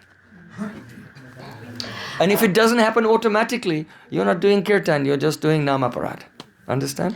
Если Даршан Кришна не проявляется автоматическим образом. And if you're doing namaparad, no matter how hard you try, you cannot Imagine Krishna. Если мы не совершаем подлинного киртана, то тогда мы не можем получить даршан Кришны. Такое воспевание указывает на совершение нами нама-парадхи. Если мы воспеваем нама-парадху, вне зависимости от того, как бы мы ни тужились, никакого толка от этого не будет. В Саражда Даршане Шрила Вишванатха Чакраварти Тхакур пишет о том, что для преданного, который вовлечен в служение и воспевает святые имена, и слушает Харикатху, для него нет никакой необходимости в том, чтобы он совершал определенную праятну, прилагал определенные усилия к смаране. Почему? Потому что Кришна сам проявится в процессе слушания или воспевания его святых имен. Почему? Потому что существует такой принцип, который звучит следующим образом. Киртана прабхава смарана хуиба. Во время того, как человек совершает киртан, естественным образом в нем проявится эта возможность совершать смарану. То есть это то, что озарит его. So everything depends on chanting purely. Поэтому все зависит от чистоты нашего If you're not воспевания. chanting purely, you cannot fantasize yourself into Krishna's lila. Если вы чисто не воспеваете, вы не можете нафантазировать себя в лилах Кришны. Srila Gaurkishore Das Babaji Maharaj used to say, oh, if a woman who is not pregnant, she'll jump in the ambulance. Woo, woo, woo, woo, quickly take me to the hospital. And then she goes in the maternity ward and she lies down on the bed and she puts her foot in the stirrups and goes, but no baby will come out. Imitation of bhajan will not actually bring the result of realization. Имитация баджана не приведет никакой реализации. Поэтому Шрила Гауракишор Дас Бабаджи Махарадж имел обыкновение говорить о том, что если какая-либо женщина, если какая-то женщина, она залезет в скорую... You understand how stupid you look to a pure devotee when you don't understand Siddhanta. Если какая-то женщина залезет в карету скорой помощи, это, понимаете, это вы очень глупо выглядите в глазах чистого преданного, когда вы не понимаете Сиддханту. Когда какая-то женщина залезет в карету скорой помощи, и ее повезут в госпиталь, и она уляжется Translate на properly. родильное кресло, одну ногу положит... Gambhir. Yes. Be Gambhir. Одну ногу положит, другую ногу положит. You cannot be a ditzy, airheaded teenager for your whole life. Be Gambhir. August. Вне зависимости от того, как бы долго она ни тужилась, ей все равно не удастся родить ребенка. Подобным же образом тот же принцип действует в нашей духовной жизни, в нашем баджане. So a person, they think they're very sophisticated with their fantasies. But to a pure devotee, it's quite ridiculous. Человек почитает себя очень утонченным в своих фантазиях, но для глаз чистого вайшнава это выглядит просто нелепо. So first thing, surrender and guru seva. Поэтому прежде всего следует предаться и совершать гуру севу. And hear Siddhanta very carefully. И слушать Сиддханту очень внимательно. So Prabhu kohe Vaishnav seva nama sankirtan dui karo shigra pabe. Шри Кришна Чаран! Mahaprabhu has said, Махапрабху сказал, serve Vaishnavas and chant without offense. By these two, we can actually attain the direct service of Brajendranandan Shyamasundar Gopinath Radhakanta.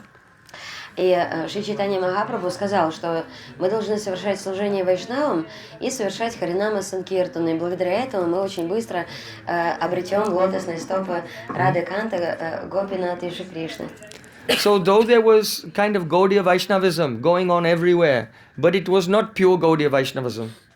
Хотя вроде бы существовал внешний Гаудия вайшнавизм, но на самом деле все это было лишь притворство. And only Prabhupada was the one who could distinguish between the categories. И только Прабхупада был единственным, кто имел этот вивек, эту способность различать между тем, что происходило. There is Gaudiya, Agaudiya, Gaudiya Bhruva and Vidya Gaudiya. Есть Гаудия, Агоудия, Гоуда Брува и Вида. Vidya. Gaudiya means actually those who have the pure transcendental conception. Гаудия — это те, кто наделены чистой трансцендентной концепцией. They are absorbed in their spiritual form, which is the emanating from the Mahabhava of Srimati Radharani. They are real Gaudiyas.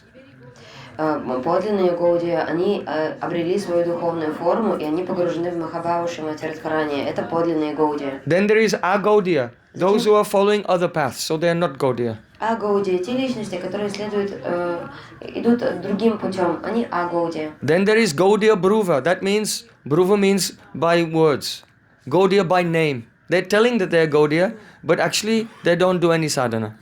They wear tilak, they wear kantimala, but they go here and there just with the bead bag and only talking here and there like a bumblebee, but not doing bhajan. Это понятие Гаудия Брува означает, что такие личности, они лишь устами называют себя вайшнавами. Это означает, что на них надета кантимала, у них есть тилака, у них есть четки в руках. Они с этими четками повсюду ходят, но они на самом деле, подобно шмелям в своем непостоянстве, перелетают с цветка на цветок, и никакого толка в этом нет. Then there's Vidya Gaudiya. Vidya Gaudiya means, they have memorized all the scriptures. They have learned everything and they are practicing. But their whole conception is pierced through by avidvat rudibriti. Затем есть виды Гаудия, такие личности, они вроде бы все постигли, и они вроде бы сведущие в предмете обсуждения, но на самом деле сознание их покрыто авидват руди врите. So at the time of Srila Prabhupada, practically the whole Gaudiya society was like that Vidya Gaudiya. So when he began to preach the things I am telling now, it was a big revolution. И на самом деле во времена Шрилы Прабхупады практически все преданные, они являлись вида Гаудиями. И когда Шрила Прабхупад явился с тем, чтобы пропагандировать подлинные концепции Гаудия вайшнавизма, то тогда это имело очень революционный характер. Srila Prabhupada was, you know, it is said, Vajrad api katurani mriduni kushamadapi lokotaranam chaitangsi kono vigyatum ishvara. The pure Vaishnava is as hard as a thunderbolt and also as soft and gentle as a flower. Говорится, что чистый вайшнав, он грознее самого мощного грома, но при этом его сердце мягче самого мягкого цветка. So Srila Prabhupada was like that, sometimes very hard. И Шрила Прабхупада, он был именно таким, временами очень суровым, очень твердым. If he saw any brahmachari was sleeping in the class, если видел спящего брахмачари на классе, then he would say, stand up, он говорил, вставай, splash some water on your face. И воду себе на лицо побрызгай. I have invited, my Gurudev has come here, and Srila Bhaktisiddhanta Thakur has come here, and Rupa Goswami has come here, and you are insulting them by sleeping. И он говорил, ты должен встать немедленно, побрызгать себе на лицо водой. Почему? Потому что я пригласил эту харикатху, и в ней также пришли такие возвышенные личности, как Шрила Рупа Госвами Пад, Шрила Бхактисиддханта Thakura. И тем, что ты спишь, ты выказываешь абсолютное неуважение, ты оскорбляешь эту харикатху и этих великих личностей своим сном. This chair is not empty. Это кресло не These chairs are пустое. not empty. Эти кресла не пустые. Srila Bhaktisiddhanta Thakur is here, Srila Gokishore Das Babaji Maharaj is here. Шрила Бхактисиддханта Thakura здесь, Шрила Гора Кишор Дас Бабаджи Махарадж здесь. One time, Prabhupada was giving class at Radhakund, and one brahmachari fell asleep in the class. Однажды Шрила Прабхупада давал класс на Радакунде, один брахмачари уснул. He told the other brahmacharis, shh, throw him in Radhakund. И Шрила Прабхупада сказал, а просто That will wake выпусти him его up. в Радакунду, это его пробудит. And then he said to that devotee, he said, I have invited all our acharyas, they are sitting here, and you are sleeping. They will feel insulted and they'll get up and they'll leave. And you are embarrassing me, because I invited them and you are sleeping in front, and this is bringing embarrassment on me. И однажды, когда Шрила Прабхупада давал харикатху, и один преданный, он уснул, и Шрила Прабхупада пробудил его и сказал ему, в своей харикатхе я пригласил на эту харикатху всех ачарьев. И из-за того, что ты спишь, они могут оскорбиться, и они могут встать и уйти. И мне становится очень стыдно, что я пригласил таких возвышенных личностей, а ты, мой ученик, спишь при них. Once there was a sannyasi, and Prabhupada sent him somewhere preaching in the north. Однажды был один саньяси, и Шрила Прабхупада отправил его проповедовать на север. So he thought, oh, I'm in the north. I would like to have a darshan of Badrinarayan in Badrikashram, not so far away. So he went there to Badrikashram to have darshan of Badrinarayan.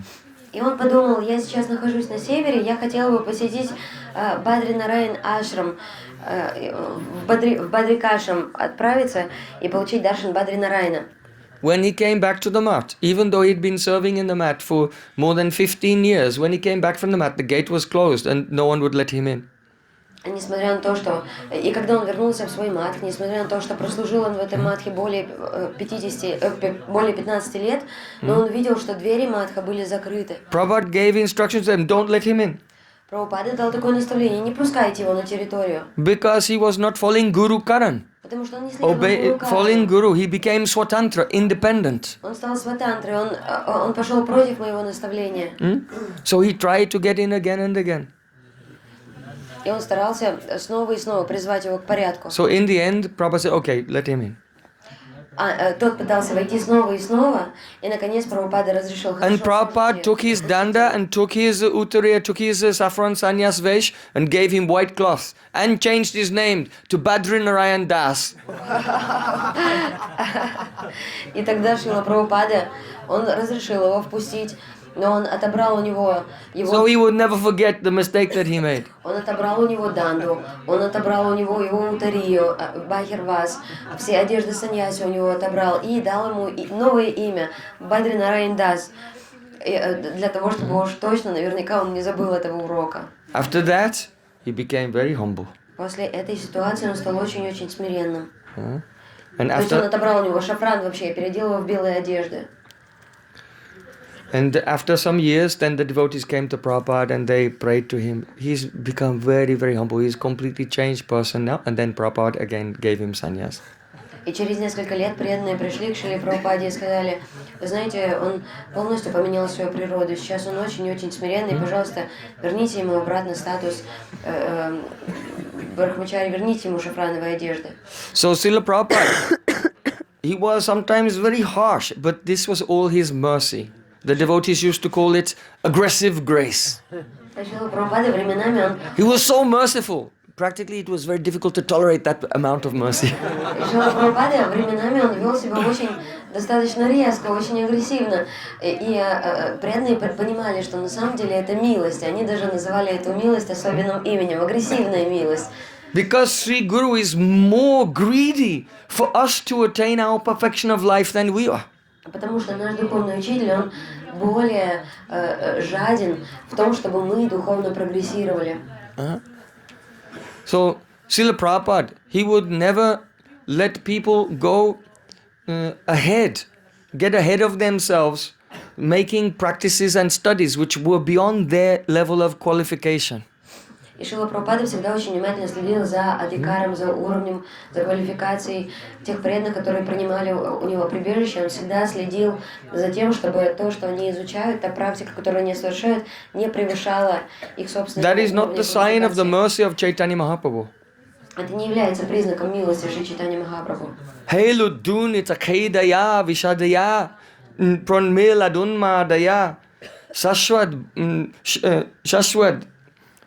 Shastra Vivadaya Rasadaya Chitarpitun Madaya Shaswad Bhakti Vinodaya Samadaya Madhurya Maryadaya Sri Chaitanya Daya Nidetavadaya Bhuyad Amandodaya.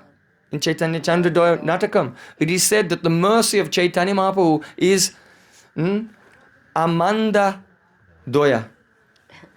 Amanda Doya. What does that mean? We'll explain. В Чайтанья Чандра Доя Натакам говорится, что милость Шри Чайтаньи Махапрабху это Аманда Доя.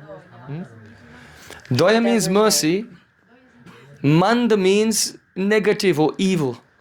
Доя означает милость, манда негативная. So Amanda Doya means the non-evil producing mercy. А Аманда Доя это не производящая зла милость. Because in this world many people try to be merciful, but the result of their mercy is that it produces the evil results. Потому что в этом мире многие люди пытаются быть милостивыми, но правда заключается в том, что результатом их милости являются гораздо большие проблемы. If you give money to a poor alcoholic, what will he do with it?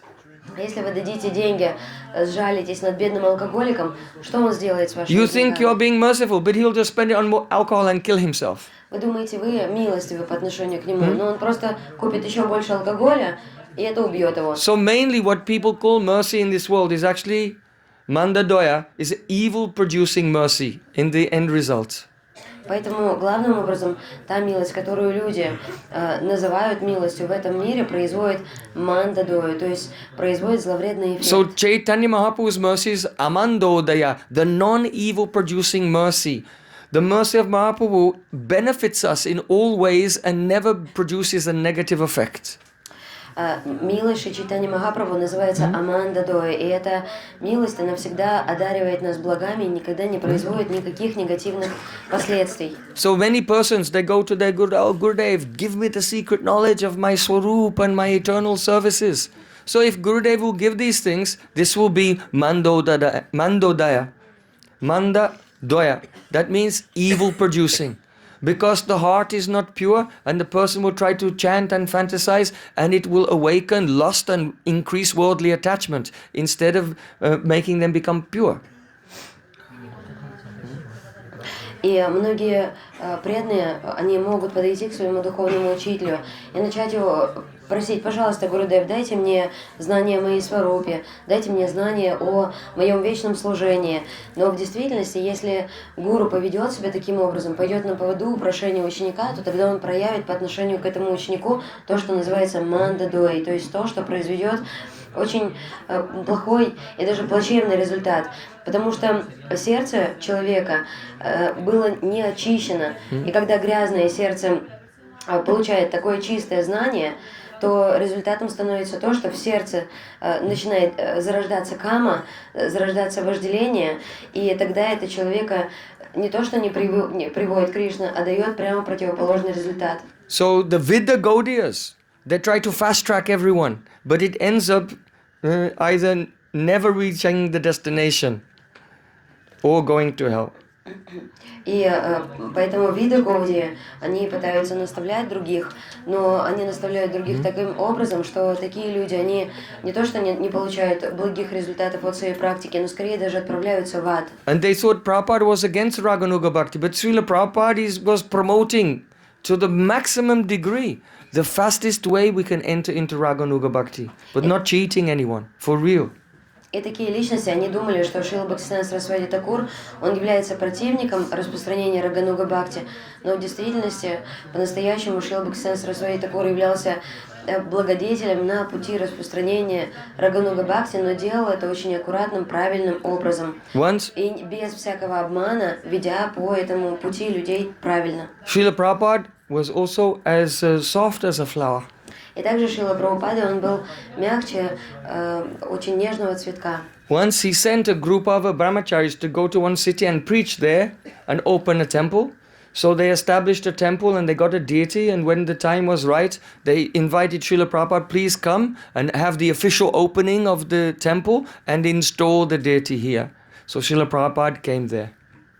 Однажды Шрила Прабхупада отправил брахмачари на проповедь в один регион, в одну местность, и там им наказано было открыть храм, и они в действительности все к этому подготовили, нашли божество, и планом было то, что они хотели пригласить Шрила Бхактисиддханта Сарасвати Thakura на церемонию пран-пратишты и открытие храма. Srila Prabhupada, when he arrived there, he was very pleased with their service, but he noticed that from that group of brahmacharis, one was missing. И Шрила Прабхупада, когда он туда приехал, то он был очень рад их служению, но между тем он заметил, что один брахмачари отсутствовал. Prabhupada said, where is he? Прабхупада спросил, где вот этот такой-то? The other devotee said, oh Prabhupada, you know, actually he got entangled. He was secretly meeting with one woman in the town here.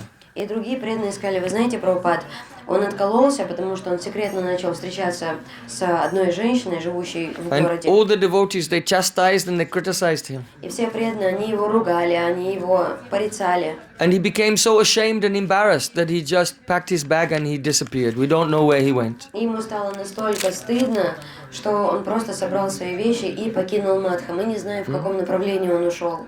So then Srila Prabhupada said, he became very grave. Тогда Шрила Прабхупада стал очень сумрачным. He said, the souls are wandering, sinking again and again in the ocean of material existence for many, many lifetimes. And if, by good fortune, one soul washes up on the shore, that means he comes to the path of spiritual life, and then we push him back in again, oh, then this is a complete disaster. It's a terrible cruelty. И тогда Шрила Бхактисиддханта Сарасвати Thakura сказал, что души, они бродят по этому миру, и в буквальном смысле они плавают в целом огромнейшем океане мирских страстей. И происходит с ними это в течение многих и многих жизней. И если какую-то удачливую душу прибивает к берегу Бхакти, и мы берем эту душу и отталкиваем ее каким-то образом от духовной практики, то тогда такая деятельность является настоящей жестокостью. Srila Prabhupada said, one soul is more dear to me and more important to me than all of the buildings and all of the temples and all of the deities. И Шрила Прабхупада сказал, что одна душа гораздо более дорога мне сотен различных храмов, сотен божеств, сотен всяких каких-то деяний таких. I will not open the temple. You have to find him. Я не буду открывать храм First. до той поры, пока вы его не найдете. So then we don't know where he went. Они задумались, куда же он ушел, So как его then найти. one brahmachari, Hayagriva brahmachari, И тогда один брахмачари, его звали he Хаягрива became Брахмачари. Pujapad Srila Bhaktisiddhanta Madhav Maharaj. Он стал later. Бхактивидантой Пуджапад Бхактидайт Госвами He said, I think I know where we can find him. Он сказал, кажется, у меня есть идея, как мы можем найти его. He said, one day, one of our brahmacharis, his watch was broken. Однажды у одного из наших брахмачари сломались часы. And he said, oh, give it to me. And he took it apart, and in a few minutes, and it was working, and he gave it back. И он за несколько минут их подкрутил, починил, и они пошли. So I think we'll find him in the watch repair shop. Поэтому я думаю, что мы можем его найти в магазине, где... So then some brahmacharis, they were going around the town trying to find the local watch repair shop. В месте, где ремонтируют часы. Один из брахмачари отправился по окрестностям в поисках вот такого места, где чинят часы. And they went behind, and there they saw him, he was fixing watches. Они нашли такое место и увидели, что он там сидит и чинит. When he saw them, he was amazed. А когда он их увидел, он был поражен. They said, oh, Prabhupada sent us. Они сказали, нас Прабхупада прислал. And he said, you have to come back. Он сказал, что ты должен вернуться. He came to open the temple. He said, I will not open the temple until you come back. И он сказал, что я приехал для того, чтобы открыть храм, и я не собираюсь открывать этот храм, That пока devotee was этот crying преданный so much. не вернется. И этот преданный, он And he просто said, разрыдался, сильно he said, плакал. I was praying to Krishna. И сказал, я молился Кришне. He said that my life is just dark and suffering. I just want to be with Gurudev and the Vaishnavas. But I was just so embarrassed that I couldn't come back. Я чувствовал себя огромным грешником. Я чувствовал, что моя жизнь темна и является сплошным страданием. И единственное, чего я хотел, это вернуться в Мадх, где есть киртан, где есть харикатха, быть с вайшнавами.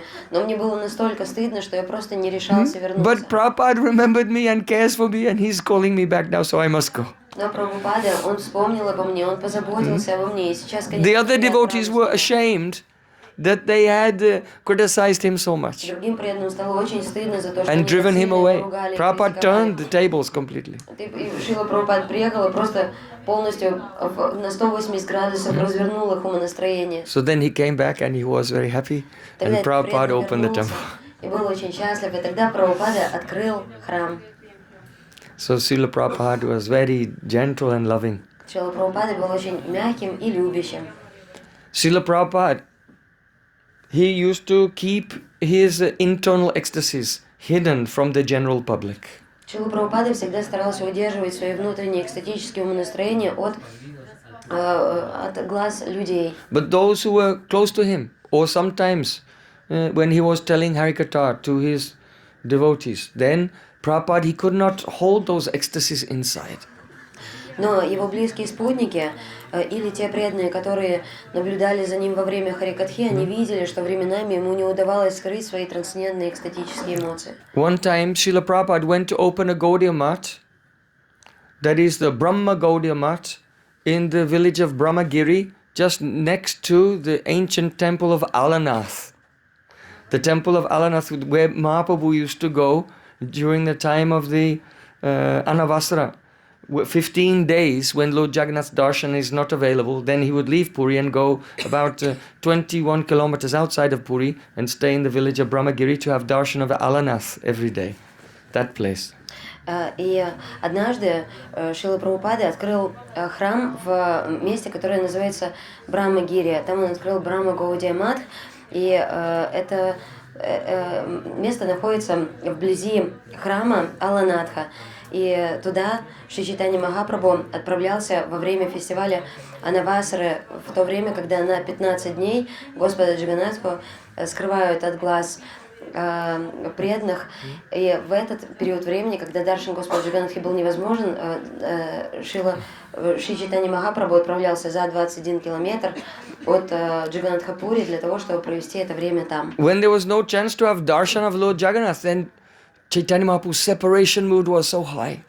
Когда Шри Чайтанья Махапрабху не предоставлялось шанса получить даршан Господа Джаганнатхи, то его настроение разлуки взмывали до необычайных высот. And when he went to the temple of Alanath, it is a four-armed Vishnu form, worshipped by the Alwas in ancient times, before the time of Ramanujacharya, thousands of years ago.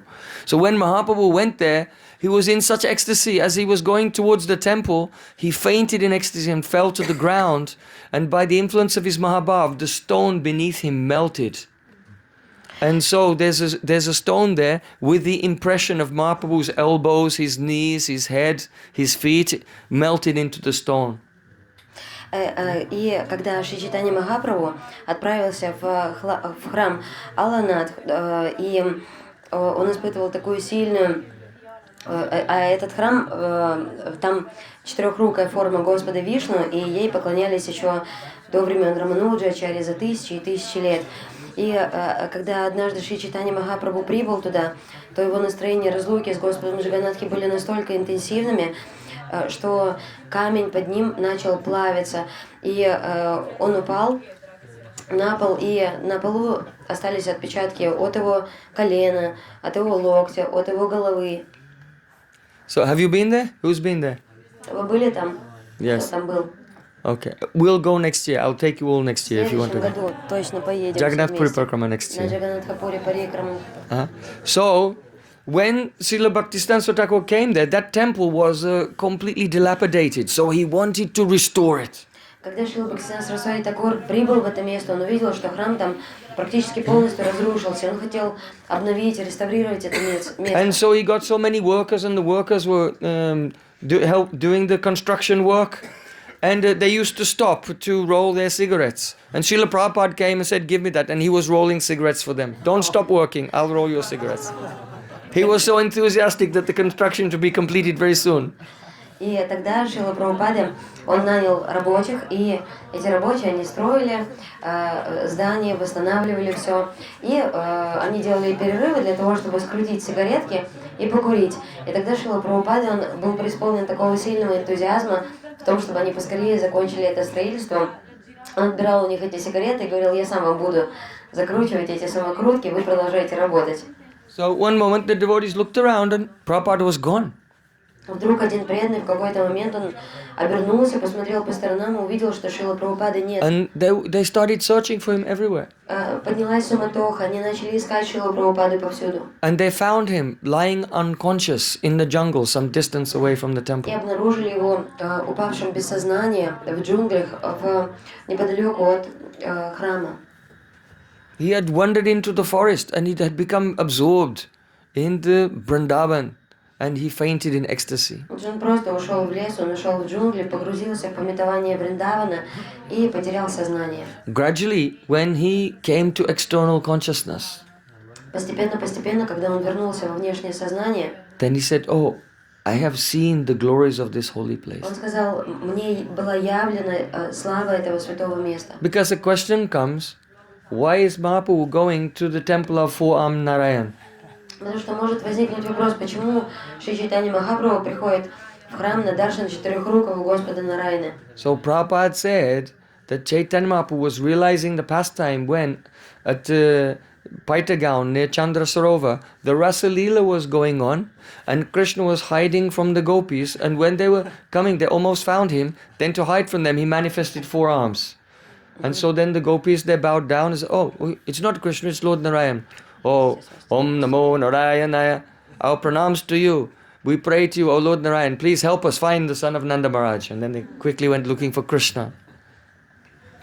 И Шрила Прабхупада явил лилу того, как однажды во Враджадаме, в том месте, которое находится в Пайтагаоне, неподалеку от Чандра Саровара, Чандра Саровара, однажды Шри Кришна совершал раса лилу, и в какой-то момент он исчез с танца раса и скрыл себя в лесу. И тогда Браджа Гопи, они пошли на его поиски, и когда они окружили его со всех сторон, Кришна понял, что ему не избежать обнаружения, и тогда он принял облик четырехрукого Господа Нараяны.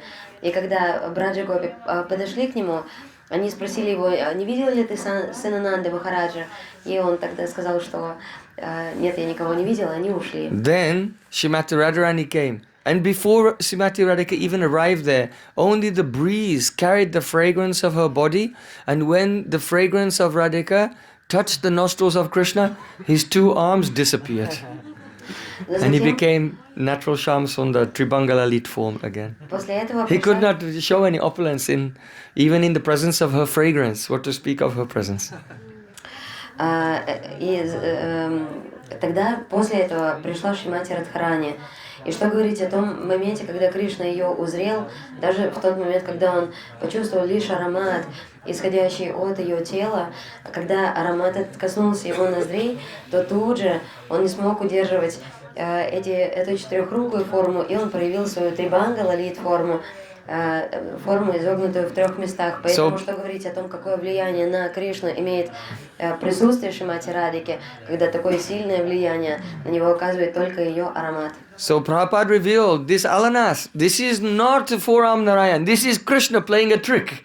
And when Chaitanya Mahaprabhu came there in the mood of Radharani, then two arms disappeared. Because now Krishna is in Radha Bhava as Chaitanya Mahaprabhu. So that same pastime of Paitagaon took place here, and Prabhupada saw it and he fainted. И Шрила Прабхупада осознал, что на самом деле в этом храме не находится Господь Вишну, но это тот самый Кришна, который, пытаясь скрыться от Браджа Гопи, принимает облик четырехрукого Господа Нараяны.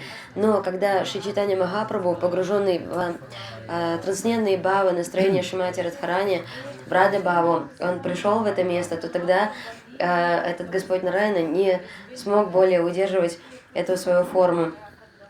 И понимая, что это та лила, которая случилась в Пайтагаоне, она имеет перекрестное значение, и что она случилась в этом месте, Шрила Прабхупада от этих экстатических эмоций упал без сознания. So he was very rasik. Он был очень расичным. One time in his room, the few devotees was there, and one senior devotee, but there were a few newcomers there as well. But one senior devotee asked, "Oh Prabhupada, can you explain the first verse of Srila Raghunath Das Goswami's Vilap Kusumanjali?" Однажды Шрила Прабхупада давал даршан, и в комнате находились несколько старших преданных, но также было несколько новичков. И тогда несколько старших, то есть два старших преданных, они обратились к Шриле Прабхупаде с вопросом: «О, Шрила Прабхупад, не могли бы вы раскрыть значение стихов, написанных Шрилой Рагунатхой Дасом Госвами в Вилап Кусуманджали?» So Srila Prabhupada began to explain.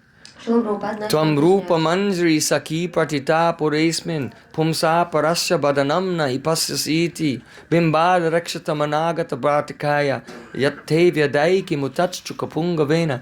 In this verse, Rati Manjari is teasing Rupa Manjari.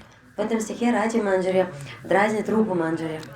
Oh, Rupa Manjari, you are very famous as a very chaste girl in this village. О, Рупа Манджари, ты очень известна своей целомудренностью в этой деревне. Everyone knows that you never look at the face of any man Все знают, что ты никогда в other лицо than your husband. никакого другого мужчины, кроме своего мужа, не смотришь.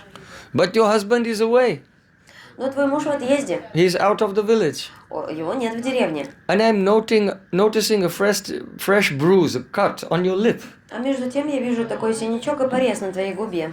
So this raises some suspicion. А этого выглядит очень подозрительно. I think that perhaps your lips are like a bimba fruit, so one parrot came and bit them.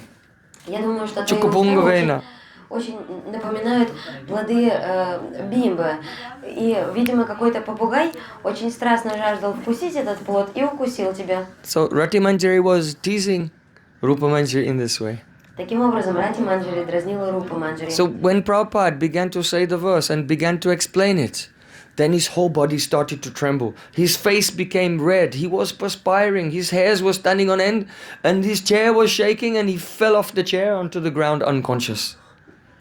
И когда Шрила Прабхупада начал объяснять этот стих, то в какой-то момент он просто не смог сдержать свои экстатические эмоции. Он внезапно задрожал, лицо его стало очень красным, выступил пот, волоски на теле встали дыбом. В какой-то момент он просто свалился с кресла и упал на пол. The devotees picked him up, put him in the chair, and gradually he came back to external consciousness. He came back from his ecstatic trance. И потерял сознание. Преданные подняли его, усадили его на его кресло, и через какое-то время он начал возвращаться во внешнее сознание. He said, "Oh, I have shown some weakness." И он сказал, я явил слабость. And this is why this happened to me as a punishment. И поэтому это случилось со мной в наказание. I should not have the weakness of speaking the confidential subject matter in front of the unqualified persons.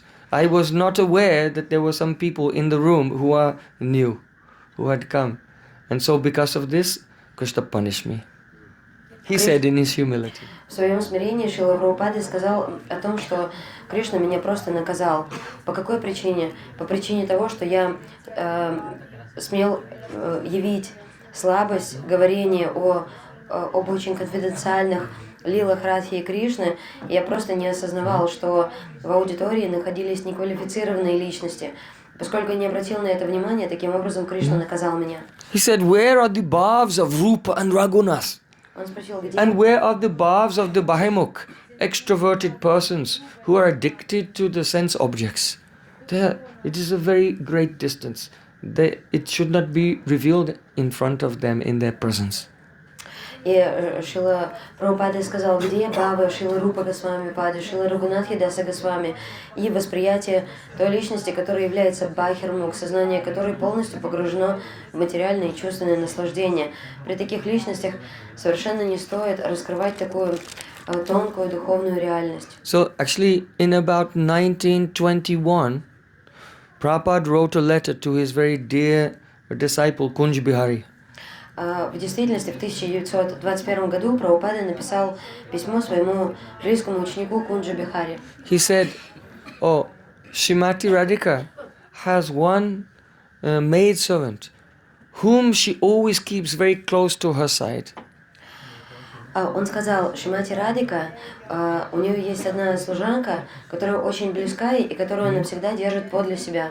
Her name is Narayana Mani Manjari. Ее зовут Наяна Мани Манджари. So to some of his intimate disciples, he revealed his eternal swarup as Narayana Mani Manjari. Поэтому некоторым из своих близких учеников известно, что он явил свою сварупу как Наяне Мани Манджари. What does that mean?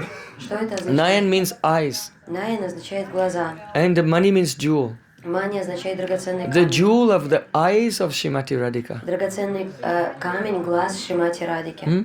Srimati Radhika's eyes are so powerful that only by her glance she can make Krishna sit down, stand up and sit down again. Взгляд Шримати Радхарани настолько владеет Шри Кришной, такую силу над ним имеет, что только взглядом Радика может сказать Кришне сесть, встать и сесть снова. So the power of the glance of Radhika has become Nayana Mani Manjari. И сила взгляда Радики приобрела олицетворенную форму Наяни Мани Манджари. Oh, you know that your eyes are very sensitive and very dear to you So even if a little dust will come, the eyelids will automatically, without thinking, no one thinks about blinking, it happens automatically. So just as the eyelids spontaneously and automatically protect the eye, so in the same way, Shrimati Radhika spontaneously and lovingly protects her Palya Dasi, her Kinkari, Nayana Mani Manjari. Все знают, что глаза очень чувствительные, и когда бы что-то не попало в наши глаза, какая-то пылинка, какая-то соринка, то на наших глазах всегда есть веки, которые неизменно защищают наши глаза. Каким образом? Очень естественным образом, очень спонтанным образом. И подобным же образом Шримати Радхарани, она имеет такую спонтанную, сильную любовь к своей Пале Даси, Наяна Мани Манджари, что она всегда стремится защищать ее. And Srila Bhaktivinoda Thakur wrote a song in which he revealed the Nitya Seva, eternal service of Nayana Mani Manjari. И Шрила Бхактисиддханта Thakura написал один баджан, одну песню, в которой он являет вечную сварупу Наяна Мани Манджари. Hridaye bolilo kebo dai to dasi roshevo Gopidana Katara Kirtan Gopidana Katara Kirtan. Srila Bhaktivinoda Thakur said, oh, a voice has whispered in my heart the service of Daita Das. Он сказал, голос прошептал в мое сердце служение Дайта Даса. Gopidana Katara Kirtan. That means Gopidan, the treasure of the gopis. Gopi Paranadana, Madana Mohana, Kaliya Damana Vidhana. The treasure of Braj Gopis is the Sri Krishna. And Nayana Mani Manjari's service is when Radha Krishna meet together, Nayana Mani Manjari, she sings the kirtan of the beautiful qualities of Sri Krishna to inspire the prema of Srimati Radhika. Navam divyam kavyam sukritamatalam natatkulam praheli gudata saki navina vina braja saki. As Raghunath Das Goswami Pada said, oh, when will that day come? When Lalita Saki will bring me into the presence of Radhika and say, oh, I have found this Apurva Sundari, unprecedentedly beautiful young girl. Please accept her as your maidservant and teach her very beautiful songs. So that at the time when you meet with Krishna, she will entertain you both with those beautiful songs. Гопи Дана Катара Киртан. Гопи являются сокровищами. Сейчас.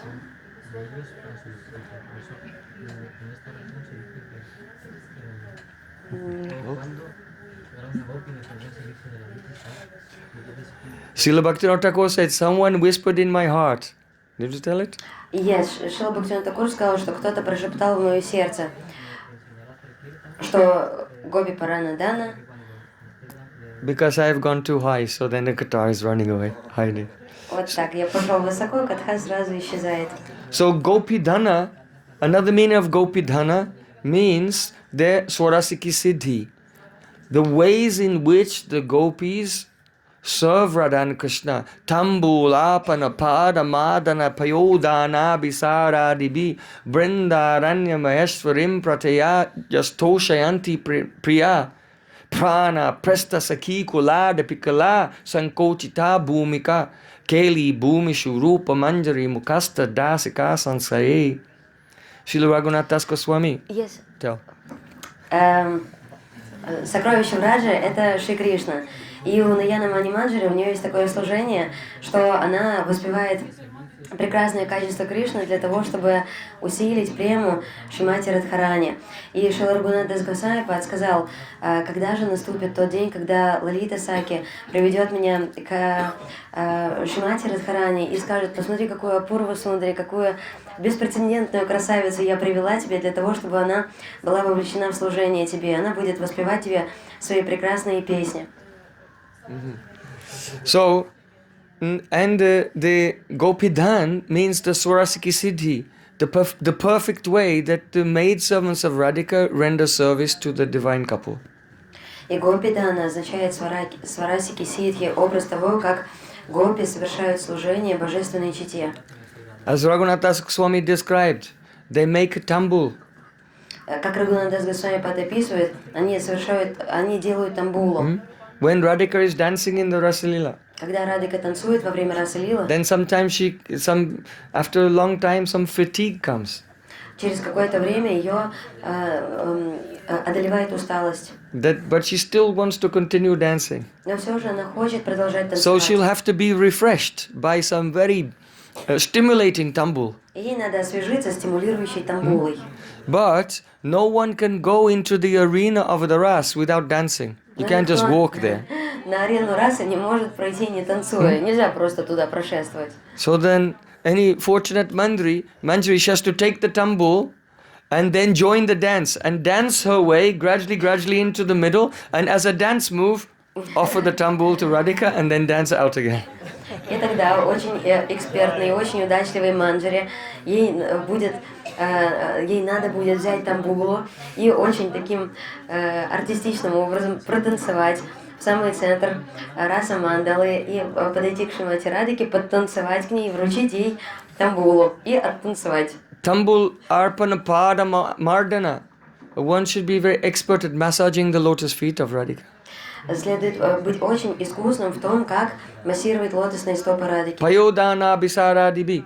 Oh, very expert at sneaking Radharani out of the house in the middle of the night without being seen by the mother-in-law.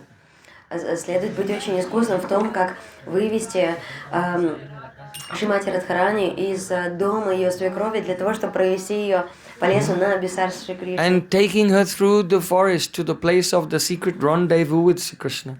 Через лес надо будет ее провести на секретное рандеву с Шри Кришной. So by all of these services, Srimati Radhika becomes most pleased. И благодаря всем этим служениям Шримати Радхика очень довольна остается. And when she's meeting very closely with Sri Krishna, at that time even the Paramaprastha Sakis, Lalita, Vishaka and others, they don't come near. They recede into the forest, they sit down beneath the tree on the bank of the Jamuna and talk with each other so that Radha and Krishna will not be inhibited by the presence of their peers. И тогда, когда Радхика с Кришной начинают очень близко встречаться, то тогда их Парампрашта Саки, такие как Лалита, Вишака и остальные, они удаляются на побережье Ямуны и начинают разговаривать друг с другом для того, чтобы не смущать божественную читу. But the Manjaris, they are younger than the Paramprastha Sakis, and they are very close to Radhika, so even at the private moments, they can enter into the kunj and render the appropriate services such as fanning and bringing cool water.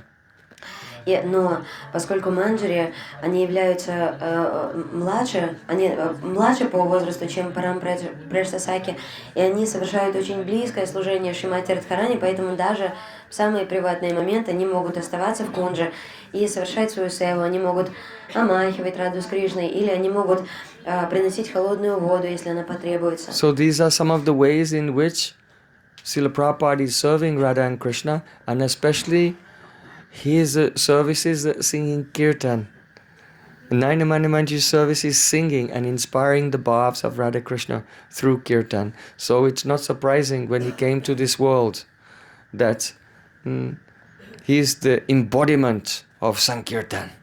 И Шрила Прабхупада, когда он пришел в этот мир, он был воплощением. Kripaya Hari Kirtana Murti Dharam. He is the Hari Kirtan Murti. Он был Хари Киртана Мурти, воплощением Шри Хари Киртана. И это то, как мы... Путь того, как мы... Очень важное служение, которое совершает Наяни Мани Манджари в духовной обители, божественной чите, это то служение пения, когда она воспевает удивительные качества Шри Кришны для того, чтобы воодушевлять определенные бхавы, чувств к Шри Кришне в Шримати Радхарани. Поэтому, когда он приходит в этот мир, то мы видим, что он является воплощением Хари Киртана. Это неудивительно. Kripaya Hari Kirtana Murti Dharam. Крипая Хари Киртана Мурти Дарам. So, in this way, in the morning and the evening, I'm trying to give some insights in the morning to the philosophical Vani of Prabhupada, and in the evening some insights into his life in his sadhak form and a small glimpse into his siddha form also. И таким образом мы постарались и утром, и вечером озарить Ване то учение, которое Шрила Бхактисидданта Сарасвати Thakura принес в этот мир. И также мы поговорили о его жизни, о его садхика форме и в том числе о его сидха форме. So the philosophy that we discussed this morning, actually I was simplifying it for you. Философия, которую мы с вами обсуждали утром, я ее упрощал для вашего понимания. So we have many of these very, very important points. We have translated, and because it is somewhat challenging, so we have also written a commentary to clear everything and make it understandable to any sincere devotee. So try to get this book, Gaudiya Darshan, so that you don't become Agaudiya, Gaudiya Bruva, or Vidya Gaudiya. И в этой книге, в Гаудия Даршан, в этой статье очень много таких густых седантических моментов, очень важных философских, но они трудны к пониманию, и поэтому я написал свои комментарии. В конце книги вы можете их прочитать, они облегчат вам для вас понимание основной статьи, основной книги, этой статьи Гаудия Даршан. И тогда, благодаря этому, вы сможете погрузиться в понимание того, кем являются Гаудия, Агаудия, Гаудия Брува и Вида Гаудия. So take as many as you can and give them to your friends, and also come together and make a study groups and go through. First go through my commentary, line by line by line, try to internalize everything, and then having that with the light of that, then go through all of Srila Prabhupada's lectures. Then it will be easier to understand. И старайтесь собираться в группах и читайте эту книгу, прежде начните чтение с моих комментариев, потому что мои комментарии позволят вам внутренне переварить все то, о чем говорится в основной статье. Эти комментарии не прольют свет на ее понимание, и потом, после того, как прочтете мои комментарии, переходите к основному тексту. And this one is very easy to read. А эту книгу, вторую, ее очень легко Very читать. simple, any new person can read this book. Очень простая, любой новичок будет способен ее понять. And Vedic wisdom tales. So, but there's a deep meaning to each story as well, and Prabhupada gives the deep meaning. Ведические мудрые истории, они вроде бы кажутся простыми, но Шрила Прабхупад преподносит глубокие уроки в них. I've also written a commentary here. Я тоже тут написал свои комментарии. You can read that at the end. И вы сможете прочесть в конце.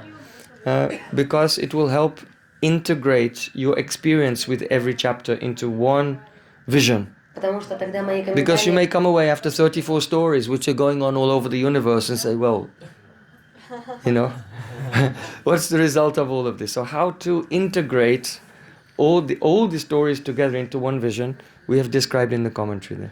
И в данном случае, если в Гаудия Даршан надо прочитать сначала комментарии Гурудева, потом основную статью, то в этой книге, наоборот, надо прочитать 34 истории, и после этого мои комментарии. Почему? Потому что мои комментарии помогут вам интегрировать, собрать все эти 34 истории, потому что вы можете обнаружить 34 истории прочел, в каком направлении смотреть, куда мне теперь идти. Yes. Но это поможет собрать все эти истории в единое целое для вас. You can use each chapter as a subject matter for your Namahata programs. Каждую главу вы можете разбирать на своих Намахата программах. Srila Prabhupada ki jai. Srila Prabhupada's 150th Vyasa Puja Mahamahotsava ki jai. Gaur Premanande.